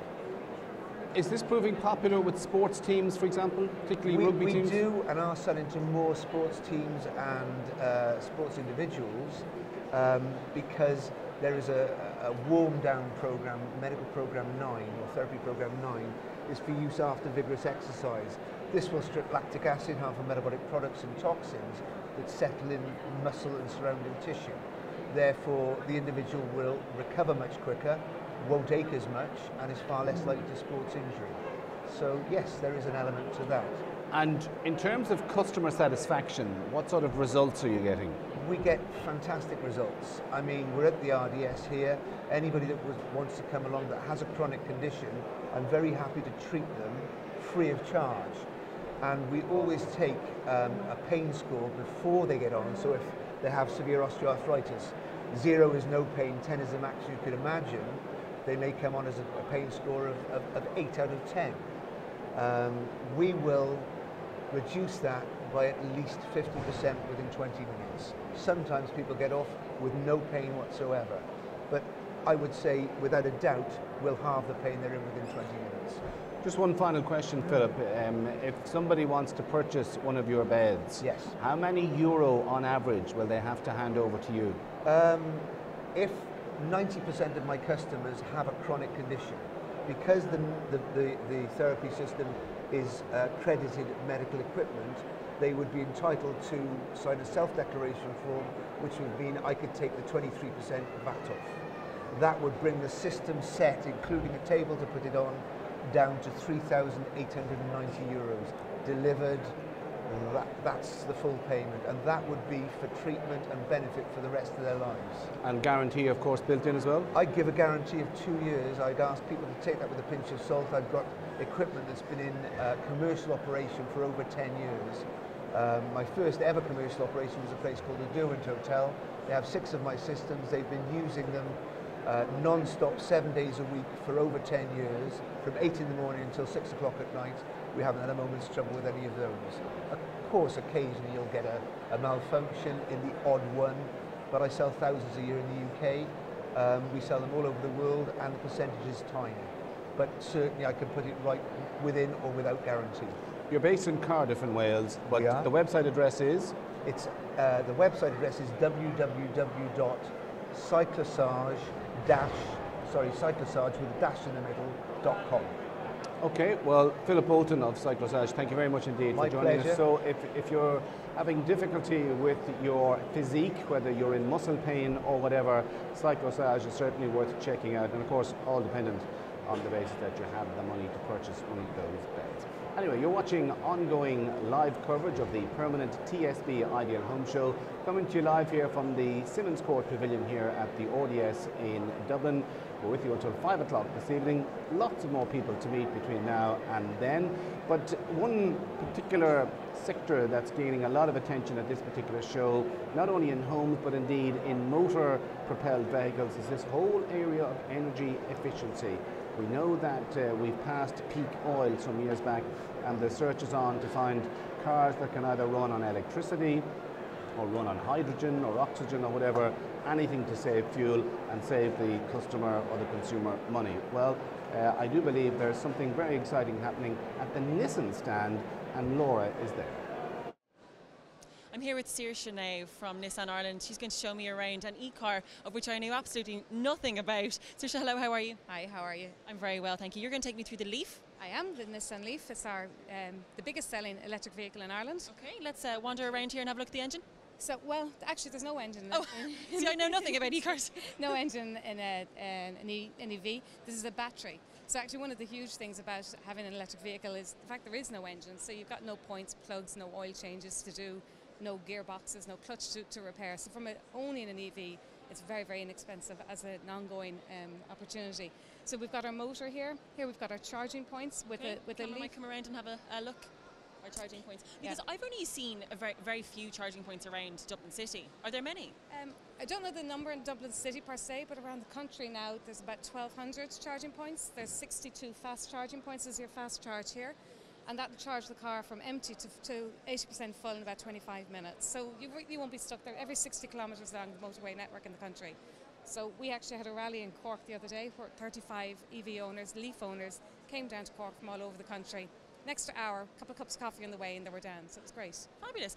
People have a preconceived notion about e-cars, though. I know I do anyway. This is very much a family car, though, right? Absolutely. This, you can. I don't know if your cameras can see inside, but it's take us on inside. 5-seater. Oops, sorry.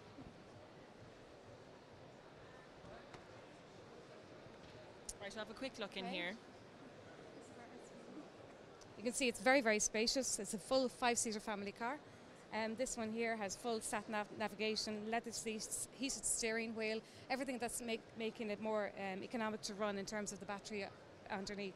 The battery runs, it's a whole 48-block modular battery that sits from the back of the front wheel to the front of the back wheel, and it sits right in underneath the car. You get about 150 to 200 kilometres out of the battery charge. A battery charge will cost you about €2. Do you rent the battery or do you own it? No, you own the battery. You own the battery. So, which is really the preferable way to run the car as well, because at least then you are responsible for maintaining it in the way that you're not suddenly going to get somebody else's battery and you don't know how they've charged or what they've done with it. But it costs about €2 to get the guts of 200 kilometres. So you can get from Dublin to Cork for just less than €2. Very cost effective. So tell me, if I have my e-car and I'm going home and I want to recharge at night, do I plug it into the garage like the old Hoover, or do I get a point install outside? Yes, ESB will come and they'll do a survey in your house and they will install a socket on your wall that you come in, and it's just that controls the drain of the electricity into your car and how your car accepts it. So it's very, very safe. There's lots of surge protection and stuff in it as well. Have you noticed much of a rise in interest in these types of cars over the last year to 18 months? Absolutely. I think the infrastructure has changed things. ESB e-cars have done fantastic work over the last 12 months, and now there is a confidence there. There is, with the Drive for Zero campaign that launched in Cork then during the week with Minister Coveney,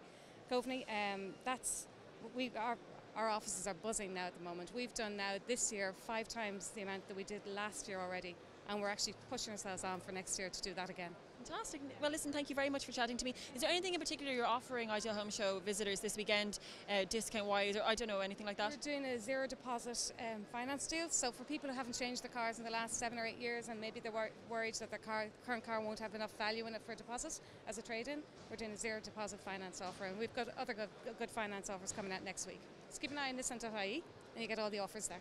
Very good. Thank you very much. Thank you very much.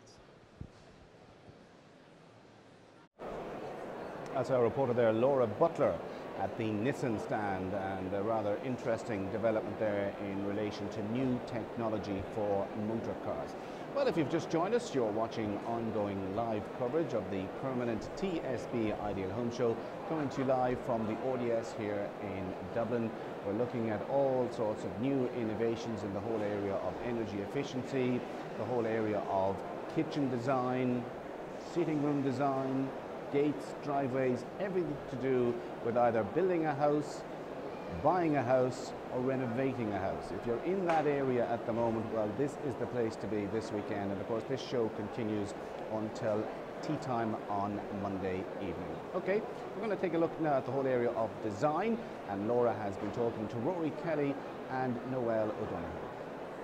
If you're looking for a 21st century look, but you're also looking to combine classic, chic, with something a little bit urban and different, Rory Kelly is your man. Rory, thank you for chatting to us. Thank you very much indeed. Talk us through your display here, your exhibit. It's absolutely beautiful, very plush. Thank you, yeah, I like it. Very much the paisleys are coming in, they're very popular. The velvet obviously is feel very luxurious. The colour is quite good. Greys have been very popular for quite some time now. This is obviously more of a blue colour. But it's very, very luxurious to sit in. All of my furniture is bespoke, so it's spec pending, what size, be it an L shape or classic design or something more contemporary, whatever way you want it. That's what we do. Brilliant. I want to go and sit in the couch because it does look absolutely very inviting. It's very, very comfortable. So, if I have an old sofa and I want to get it recovered and I want to go the paisley look, velvet, sit down here beside me, and go something a little bit different and upstyle my sitting room, what do you have on offer? Well, I have an extensive library, and I opened a showroom just 2 months ago. So you can come to the showroom and spend hours and hours and hours just anything you want. So if it's plains, if it's velvets, if it's cottons, linens, like this particular fabric book here, for example, depending on the colour, you could be going for a beautiful. It's the same fabric on the couch that's here. That's a very popular colour at the moment, isn't it? It is a beautiful colour, the mulberry. Or you could go down to the likes of the herringbones, which are beautiful as well. Slightly more traditional, but again, they're a wool. It really depends. Some people are looking for, totally different looks. Every house is different, every style is different. You have to cater to the client for what they want and also what actually suits the house or the room that you're designing. So you come out to someone's home and you take a look at the surroundings, the ambience, and you kind of talk through with them. Yeah, and depending what aspect the house is facing, be it north, east, west, you take in all those kind of factors, and also the size of the house. If there's children in the house, you have to be very careful, obviously, with regard to washable paints from Colour Trend to washable fabrics on your couch, so you can zip off the cover and throw it into the washing machine. Fantastic, very, very practical. Has to be, yeah, well, particularly with kids in the house. Absolutely. What's been the most popular colours and patterns and materials you've noticed in the last year? I think my own house says it all. My friends have recently started calling me 50 Shades, referring to obviously that dreadful book, or maybe I shouldn't say that, Wolf the Grey. Grey is very, very, very popular. Of course, I'm wearing a grey jacket.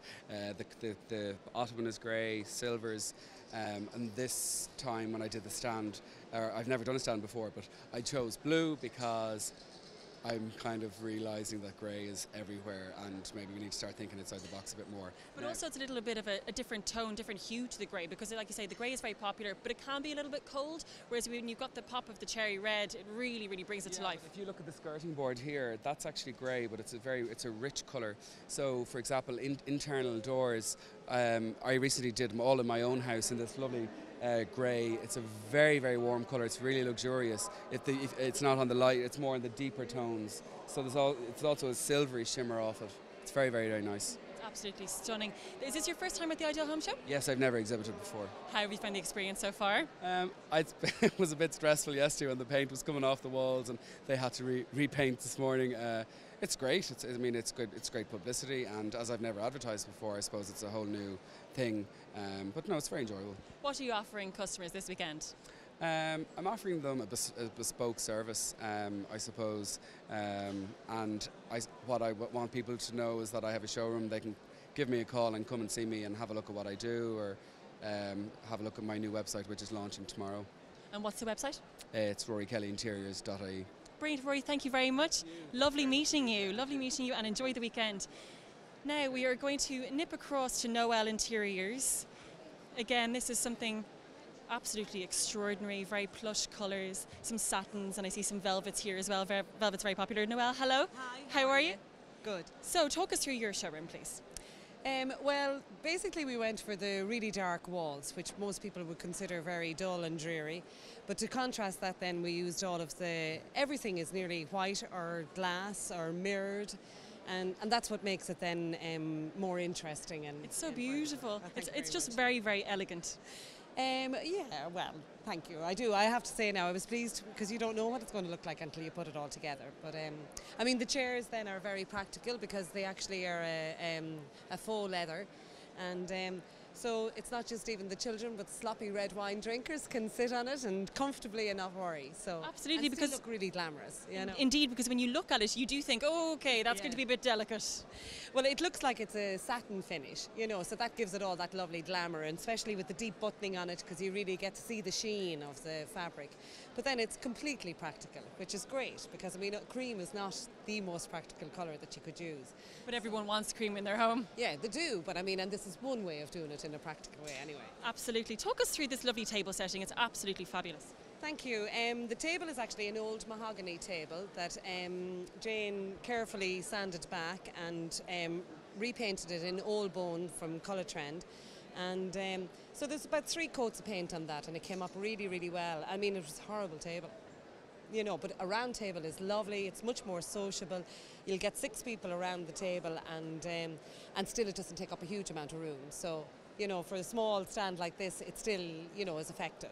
Absolutely, and everyone wants to upstyle. They want to be painting, they want to be using furniture they have instead of investing in new pieces, and this is a perfect example of that. Absolutely. I mean, it looks, you know, well, I feel that it looks rather expensive, and yet it was a very cheap table that we just picked up in an antique shop to do it for the show. So yeah, we were really pleased. Then my mother-in-law, Mary O'Donoghue from Dangan, did the lovely flower arrangements. I thought it was stunning. Fabulous. Yeah, yeah. Unfortunately, though, I don't think all the flowers are going to last. But anyway, yeah. And then the Delph is Mindy Brown's, and they're all available in Noelle Interiors and Tullamore. Can I just actually focus on the curtains for a moment, because I notice you don't just do soft furnishings and furniture, you do curtains as well, and that's a big thing for anybody's home, isn't it? Well, it is. I mean, we have our own workroom, so I mean, it is our big speciality is all the soft furnishings and the curtains. I mean, all of these curtains are lined and interlined, so I mean, from a practical point of view, you know, they keep the heat in and the drafts out. Can I go over and feel them? You can, of course, yeah. Oh, lovely. So that, you know, there's an interline lining in this, and so it is an insulator as well as looking well. And then the curtains are the same. They will have, it's the equivalent of like a blanket lining between the fabric and the lining. So again, it gives it a thicker, more luxurious look, but it's also practical. You know, really, curtains became fashionable because they were trying to keep out the drafts in old houses years ago. So, I mean, now we love the look of them, but they do have a practical purpose. They do have a purpose in the home as well. Yeah. So what are you offering customers this weekend who may not have seen Noelle Interiors before? Well, we do have a 10% discount on flyers that we're handing out here. So anybody that comes to the shop after the show will get 10% off any of their orders. But we're also selling off everything that's on the stand. So, and they're all on special offer because, I mean, you know, we want to sell at the end of the day. So on Monday evening, they'll all be here to... On Monday evening, you're hoping to leave and everything's Empty-handed. gone. Empty-handed. I'll come back and stick my name on a few items later. Well, we take deposits, so if anybody wants to take something beforehand, they can collect it on Monday evening then. And they can enjoy it and then come back and pick it up. Yeah. Noelle, thank you very much. No problem. Enjoy the weekend. I will. Thank you very much. Yeah, that's our reporter Laura Butler there at Noelle Interior Designs, and she was talking to Rory Kelly there just before that as well.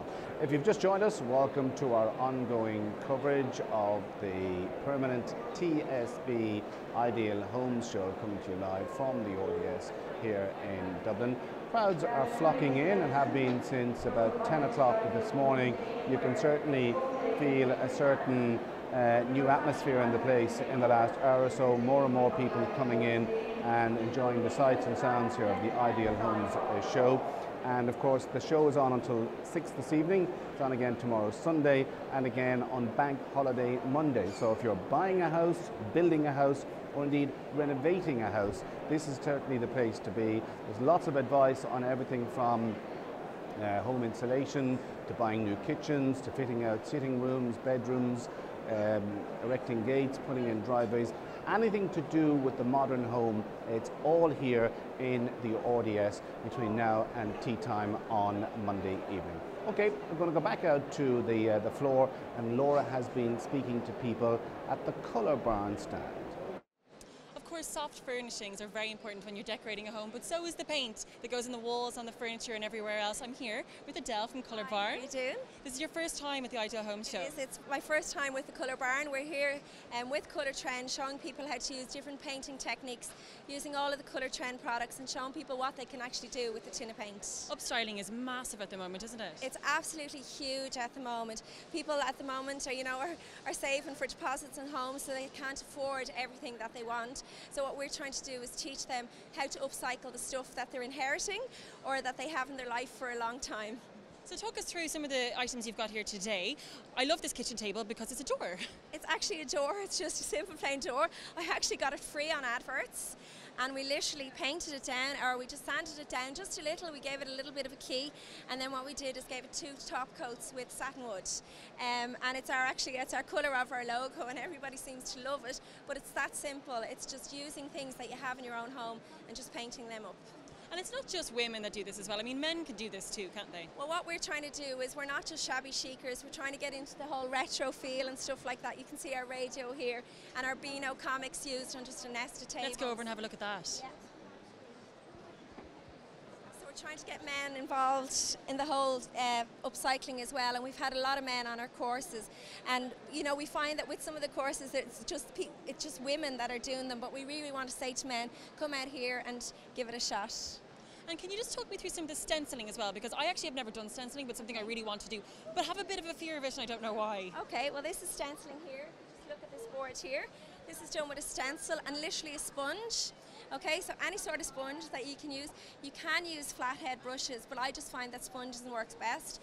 And just apply little by little and just dab very, very lightly.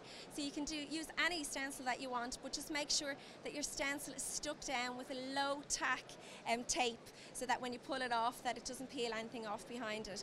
But if you are going to do it on a paint finish like this, just make sure that your paint is completely dry before you stick down your stencil. Can you do it on any surface as well? You can do it on any surface. It just depends on what surface that you're doing it on. Just again, make sure that it's clean and dry. If you're going to wipe it down with a wet cloth beforehand, just make sure it's dry before you put your stencil down. Obviously, Colour Trend is showing colours and trends with paint and passion. Can you tell us what are the most popular colours at the moment? I have a feeling that this blue might be very popular. Well, it is quite popular with the ladies, to be honest. Every woman that's coming up, but some of the men aren't so sure because it's very quiet. It's kind of a very girly blue. But here we have all of the colours, the new Colour Trend. This is the new Colour Trend card. A lot of these will be quite popular. Again, we're getting a lot of the greens here that are really, really popular at the moment. And would you believe that all of these feature pop colours are coming in? I love this mustard. Yeah, this mustard here is actually on this chair here. It's called. That's gender neutral. Yeah, that is quite gender neutral, and that's why what we've tried to do is we've brought in the pinks and the navies and a lot of the greens here, just to show that it does appeal to both men and women. Adele, what are you offering people here this weekend at the Ideal Home Show? Well, this weekend, if you sign up for our newsletter, every day we're offering 2 people a chance to win a place on one of our workshops. And our workshops include painting techniques and colour theory. So you can come and learn about colours for your home or your workplace, and we'll show you what best colours to use in certain areas. Adele, thank you so much for that insight. There you go, that's our reporter Laura Butler there at the Colour Barn stand here at the Permanent TSB Ideal Home Show, coming to you live from the RDS here in Dublin. We're on idealhomes.ie and CatchExpo.com. Now, a lot of the exhibitors here are people in business for the very first time, people who've gone out on their own and decided to take a risk in the marketplace. If you've been watching the Dragon's Den program, of course, on RTE, you will know that a lot of the ideas that have been put forward as business startups all relate to either home improvements or home development. And one familiar face from that program is here today. He's got a number of interests here today, and I'm joined by Gavin Duffy. Gavin, through Dragon's Den and so on, you have a number of interests here. Tell us more. Yeah, well, it's, you know, people come in, as you said, to the den and they pitch an idea to you, Ken. And often I say to people, what's the difference between a good business idea and a good business? And the difference is sales. You know, you got to be selling something. And I think it's very good for people to come along to an exhibition like this, where you have such large crowds. And, you know, if your idea, your product, your service isn't selling at something like this, there's something wrong with your product or service. So it's a real market test for me to see businesses come here. And this year I've been around the show this morning now for the last few hours, and I can see a marked improvement in the exhibitor numbers and the crowds here today, which of course reflects the upturn in the economy that people have been talking about. I might come to that a little bit later on, because in your other roles you're sort of mentoring business startups and you're getting a better feel what's happening in the economy. But I think one of your companies that's here is it Aruna Sauces? Yeah, Aruna Sauces was on Dragon's Den now about 3 years ago. It's at a very big scale now. We're supplying into all the supermarkets in Ireland and some of them in the UK as well. So it's one of those businesses that has really grown. Now that sounds like a success story to you and I, Ken, but the reality is, in the food business, when you scale to that size, you have huge cash flow problems, and that's very challenging. So we're doing very, very well. Sarah McLaughlin is the person who runs the business. Her husband, Sarge, it was Sarge's mother, Aruna, who gave them these recipes. Essentially what it is they're fresh curry sauces or kormas in a pouch, and you just pour them over your chicken, or you pour the Rogan Josh over your lamb, and they are really beautiful sauces, and you can prepare them so quickly.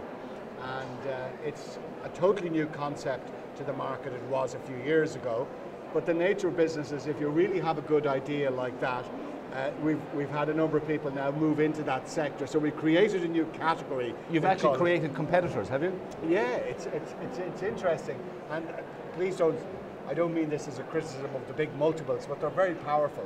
But you know, you go along to one of these big global multiple supermarket chains and you say, look, if you had our sauces on the top shelf there when people are buying their chicken fillets, I'd say you'd sell a lot of sauces. And, okay, right, so they try it. And they used to have stuffing on that top shelf. This is very interesting what can happen. So they took out some of the stuffing and they put in Aruna sauces. And Aruna sauces sold 7-to-1 versus stuffing. It was too successful. The word now gets out, so that multiple goes to somebody in the UK or somewhere and says, could you manufacture our branded sauce? And to put it on the top shelf. And suddenly we go back there and we see, yeah, there's 2 facings of Aruna and then there's X facings of whatever the multiple is. But look, you know, we've proved a concept, we're seen as the market leader, but why are we here for a company that's perceived to be so successful and gone beyond that? We're back here with a few new recipes today, and it's very important for us to taste test those with the public, and that's what we're doing. And of course then we're moving into food services, Ken, with the Aruna sauces, and that'll mean that, you know, the Sodexos and Aramacs, the big caterers who, you know, run every corporate canteen in the country, you know, they will be buying our sauces in bulk then to use in their food services in the restaurants that they run in various corporates. And since you invested in Aruna sauces and, if you like, the profile that it got by just appearing on television, in terms of staff numbers, how has the company grown? Well, the company is still, you know me of old, Ken. I lectured you as a young man. I know this man, boy and man. But I used to say KCD in the radio station to keep costs down. So Aruna has a very tight team, and then everything is outsourced. But jobs-wise, you know, from a manufacturing point of view, where we contracted out. But you know, we certainly would have created 15 or 16 jobs in that way.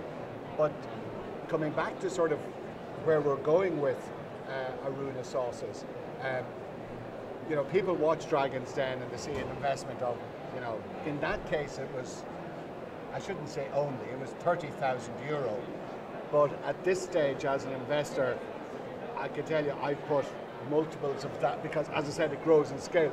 But it becomes more attractive to do that as the company is growing. And still, Ken, it's a challenging business, that one, because, as I said, the food industry is challenging. Versus another exhibitor there I see today, Tan Organic, of course, everybody I was knows. just going to come on to that. Yeah. That's another one of your Yeah. investments. How is Tan Organic doing? Well, look, you just have to see the stand there today. People are queuing up, you know, and the lovely thing about that is when you have a world-leading product like that, which is a fake tan, but it's 100% natural, there's no chemicals in it, and we just came to the market at the time when everybody was getting conscious about chemicals in cosmetics and the harm they might be doing to your skin and to your body and injurious to your health, perhaps.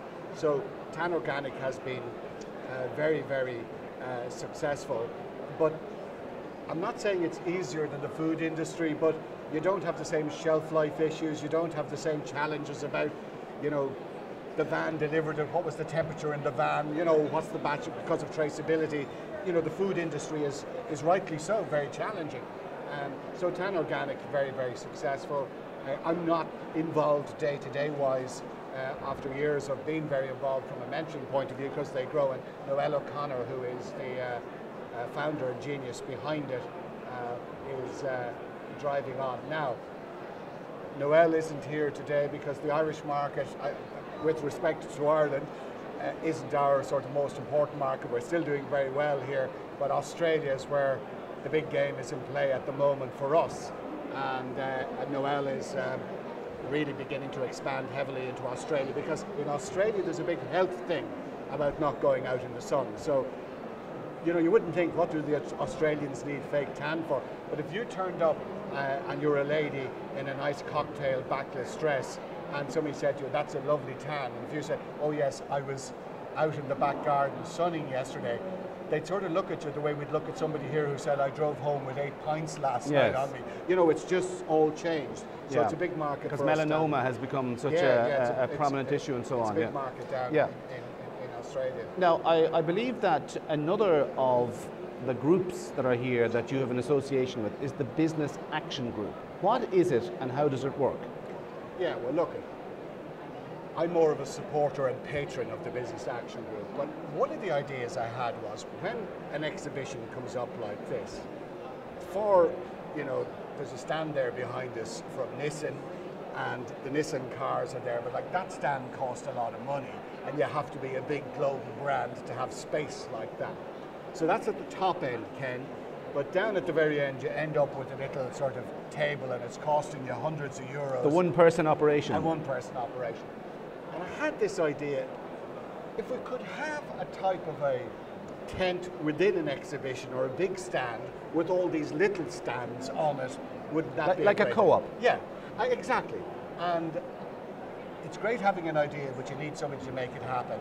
Because Ray Wilkins, who's the driver behind it, he was on Dragon's Den, and myself and Ramona Nicholas were really taken with him, and he was one of the founders of this. You know, I said, look, we need to do this, but I need somebody to drive it.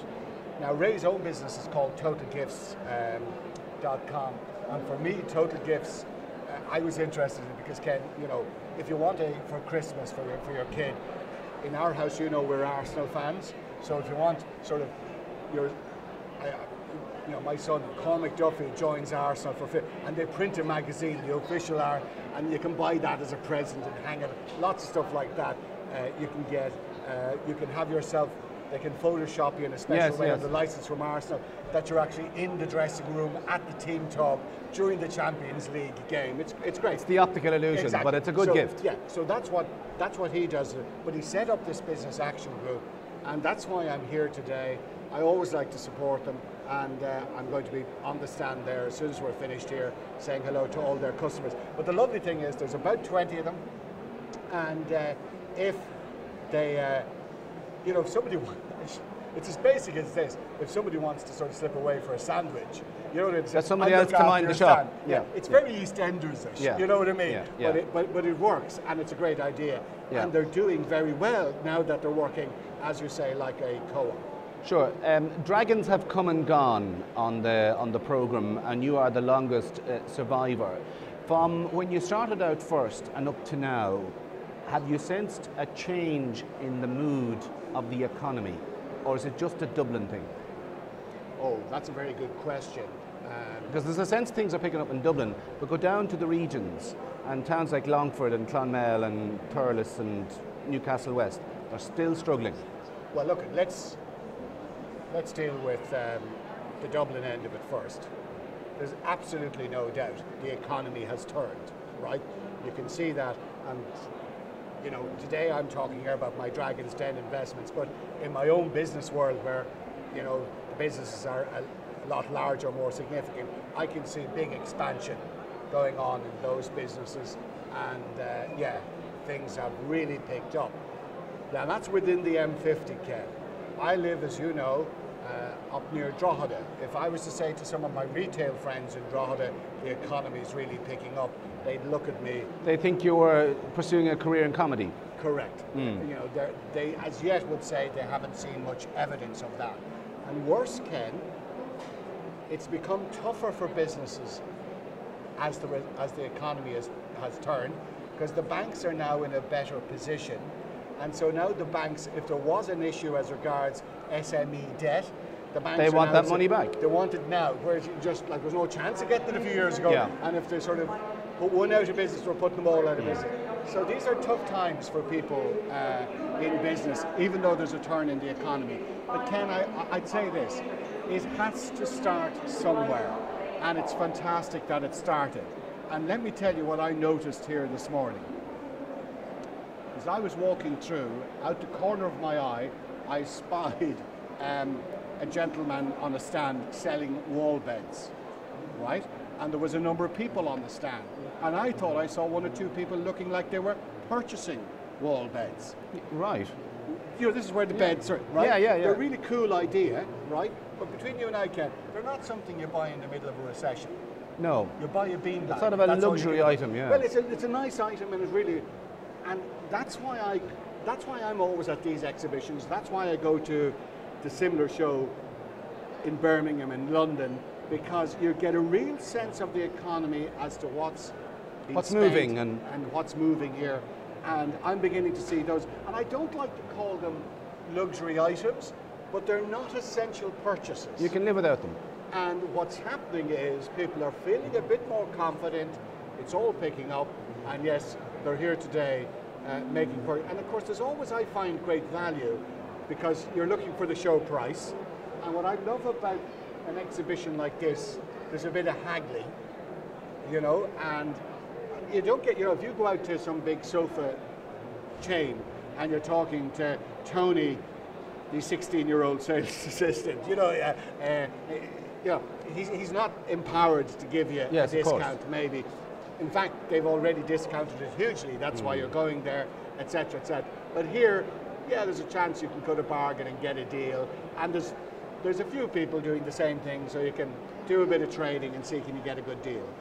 From your time on Dragon's Den and all that's followed on from it, the various seminars and conferences you attend where you're talking to startups, you're talking to other mentors in the business, you know, are you getting any feedback from people in startups that the government is not doing enough in the area of X, Y, or Z, and they need more incentives here and less incentives there? In other words, if you were Richard Bruton tomorrow, knowing what you know and what you're hearing from feedback, is there any particular area of administrative life in this country that needs to be changed to give businesses, if you like, you know, a lift? Yeah, well, look, that's an easy one to answer, Ken. You would try and get rid of the red tape and bureaucracy, right? So let's just say in Duleek, County Meath, where you were born and raised, right? You wanted to open a deli counter. Do you have any idea how many certifications you'd have to actually sell those sandwiches?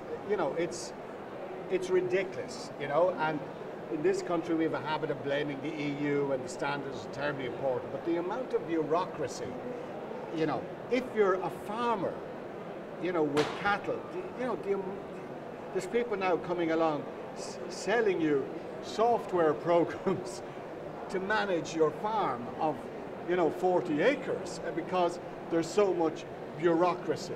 And that's what frustrates most people, I think, in business. Setting up a business is hard and difficult enough, but as I said, when there's so much bureaucracy. So yeah, I would like to think that government could get rid of red tape. I'm not sure, I'm not a huge fan of grants and handouts because ultimately the taxpayer has to pay for that, right?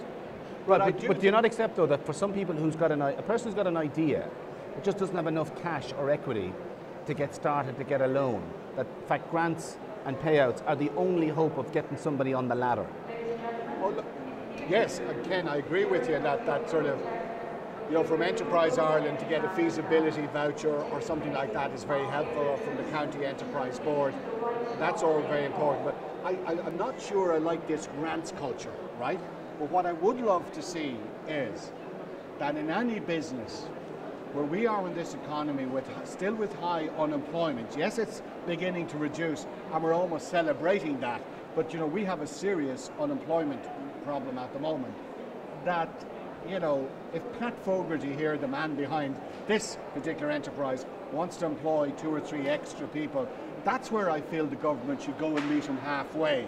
And by halfway, I mean literally pay half the salary, because they would have been paying that on the live register anyway. Yes, of course. So that's where I think there would be, you could make a significant impact. Now, the one thing is, a lot of people say, Gavin, do you not think the banks should be lending more? And the banks keep putting their hands up saying, hey, we're lending a lot, all right? Ken, I can tell you that on Thursday night at 7 p.m, right, if you take all of the banks in Ireland and all of the overdrafts they have out to business, only 36% of the funds approved for overdraft were in use. So approximately 3 billion euro is out in overdrafts, but only 1 billion is being used. Now what does that say to me? And it's a figure nobody looks at, but that's the key figure. That tells you that the businesses, having come out of a recession, are being very careful and very cautious. They got into big debts. These are the ones who've got out of them, but they're not rushing back at them, and they're not even making full use of their overdraft. It probably also means they're managing their debtors better as well. Even in my own business now, where we used to sort of say, oh yeah, we'll go in there, we'll do a bit of consultancy. We want a PO number before we go in, and so there won't be any delay in a payment because cash flow became very important. So the point I'm making is to you that there's actually, I think there's money in the banks ready to be loaned out, but the business community are just being attacked, and rightly so, and they'll be very slow. They don't want to get caught again. They don't want to get caught again, and that's part of the problem. Whereas if government were coming along saying, Ken Murray, do you want to set up a news magazine or a TV production company or whatever, we'll help you with half of the cost of staffing it. It makes that decision a lot easier for you to jump off and into, and that's what I'd like to see changing. Do you think as a result of the Dragon's Den program that there's now a greater awareness or a greater culture emerging that for people with ideas, being self-employed is the way to go, rather than working for the wage and having the comfort of your PRSI paid for by an accountant, that if you want to get on in this world, you've got to set up your own and go out on your own and take risks? Do you think we're more conscious of the beauty of setting up your own business than we were, we say, 30 years ago? Well, look, at this time of the year, we all talk about the TV phenomenon of love-hate. What a spectacular show. And we all watch it with interest in huge numbers that just are off the Richter scale, a market share of over 50%. So, it's just absolutely amazing. Now, that 9:30 slot on a Sunday night, all those people watching love-hate, then for the last number of years, love-hate finishes and Dragon's Den comes on. So, it's absolutely amazing that more than 500,000, 600,000 or more people sit down as a family and watch a business program on a Sunday night. Like, it's just incredible that it has those numbers. And, you know, I have to say a big thank you to RTE for being brave enough to give it such a, you know, it is the prime time slot of the weekend, and to Bank of Ireland, who've been sponsoring it for the last 6 years. Ken, because I like you, I will give you a bit of an exclusive. Hey, if there's one thing this program needs, it's an exclusive. Well, you know, I don't have any hand actor part in it. I just turn up and do my bit in the studio. But I believe there's a bit of a Shinna Will and Larry Bass, the executive producer of Dragon's Den, and they're the production company. But I believe there's a bit of a play between a certain national broadcaster and a new national broadcaster coming on in January. I think I know where this is going. And I believe there's a bit of a fight, an arm wrestle going on. That's what I've been told by the sponsors anyway.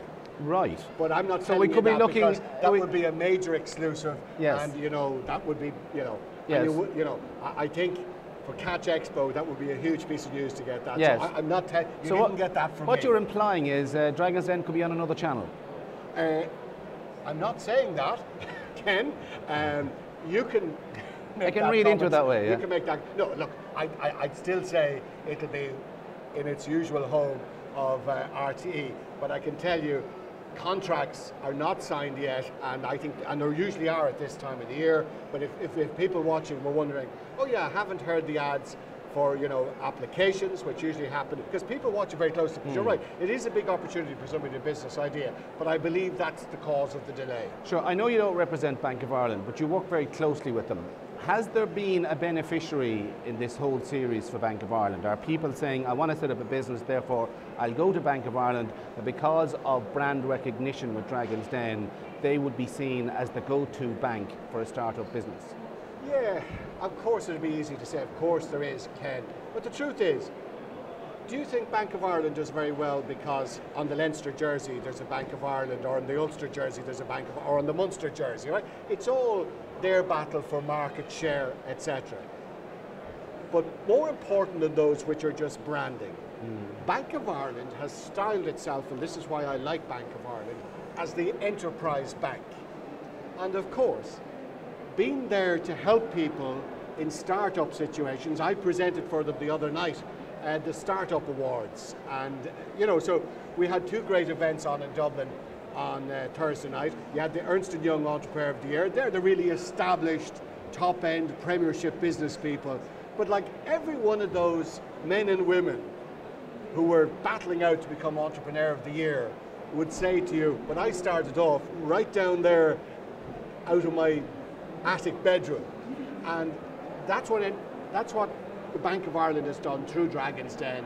And I think there will be, and remember, Ken, they did it at a time through the mother of all recessions, when banks were being criticised about where they were spending money. They made a huge commitment to Dragon's Den, and that's why I'm very appreciative of what they did. Because you know, I just love the program because I'm a gambler. I just love getting involved with a startup business. I love being here today with my colleagues and seeing how it goes. I'm going to mention one product that's huge this year.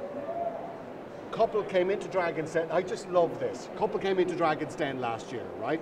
Now I hope Lindsay doesn't mind me saying, Ken, what she actually had was a piece of foam in a pink sock. That's really what it was in prototype. And it's something that you put around your head and you wrapped your hair around it. If you were a lady, obviously not me, you wrapped your hair around it and you woke up in the morning and you looked like one of those beautiful ladies from Game of Thrones, right? Now, you wouldn't know this, Ken, but a lot of women have bought in the past types of sleep-in rollers, and you can't sleep in them. They're just big, awkward things on your head. This moves it and yet protects and perfects your hair, so you wake up in the morning as if you've been to a hairdresser. Now, it's a piece of foam and a pink sock. She comes in, Ken, we now have that Aurora hairband out in the pharmacies of Ireland, and people are queuing up to buy it every day. That's why I do Dragon's Den. My fellow Dragons laughed at me when I invested 40,000 for a piece of foam and a pink sock, Gavin. You know, Peter but Casey, it works. It is going to be the biggest seller in pharmacy this Christmas. You know, like it's just that. I just love it. And to Alex and Lindsay, the Purcells, the couple behind it. I'm so proud of them, and they've been great fun to work with. Okay, well, look, we're going to have to leave it there. We could talk to you all day long, but the clock is against us. That's Gavin Duffy there of Dragon's Den fame, and serial investor, I think is what he likes to be known as these days. You're watching ongoing coverage of Permanent TSB Ideal Home Show, coming to you live here from the RDS at the Simmons Court Pavilion, with lots of more people to meet between now and 5 o'clock this evening here on the programme. But we're going to go back out to Laura, who's at the Fairco stand.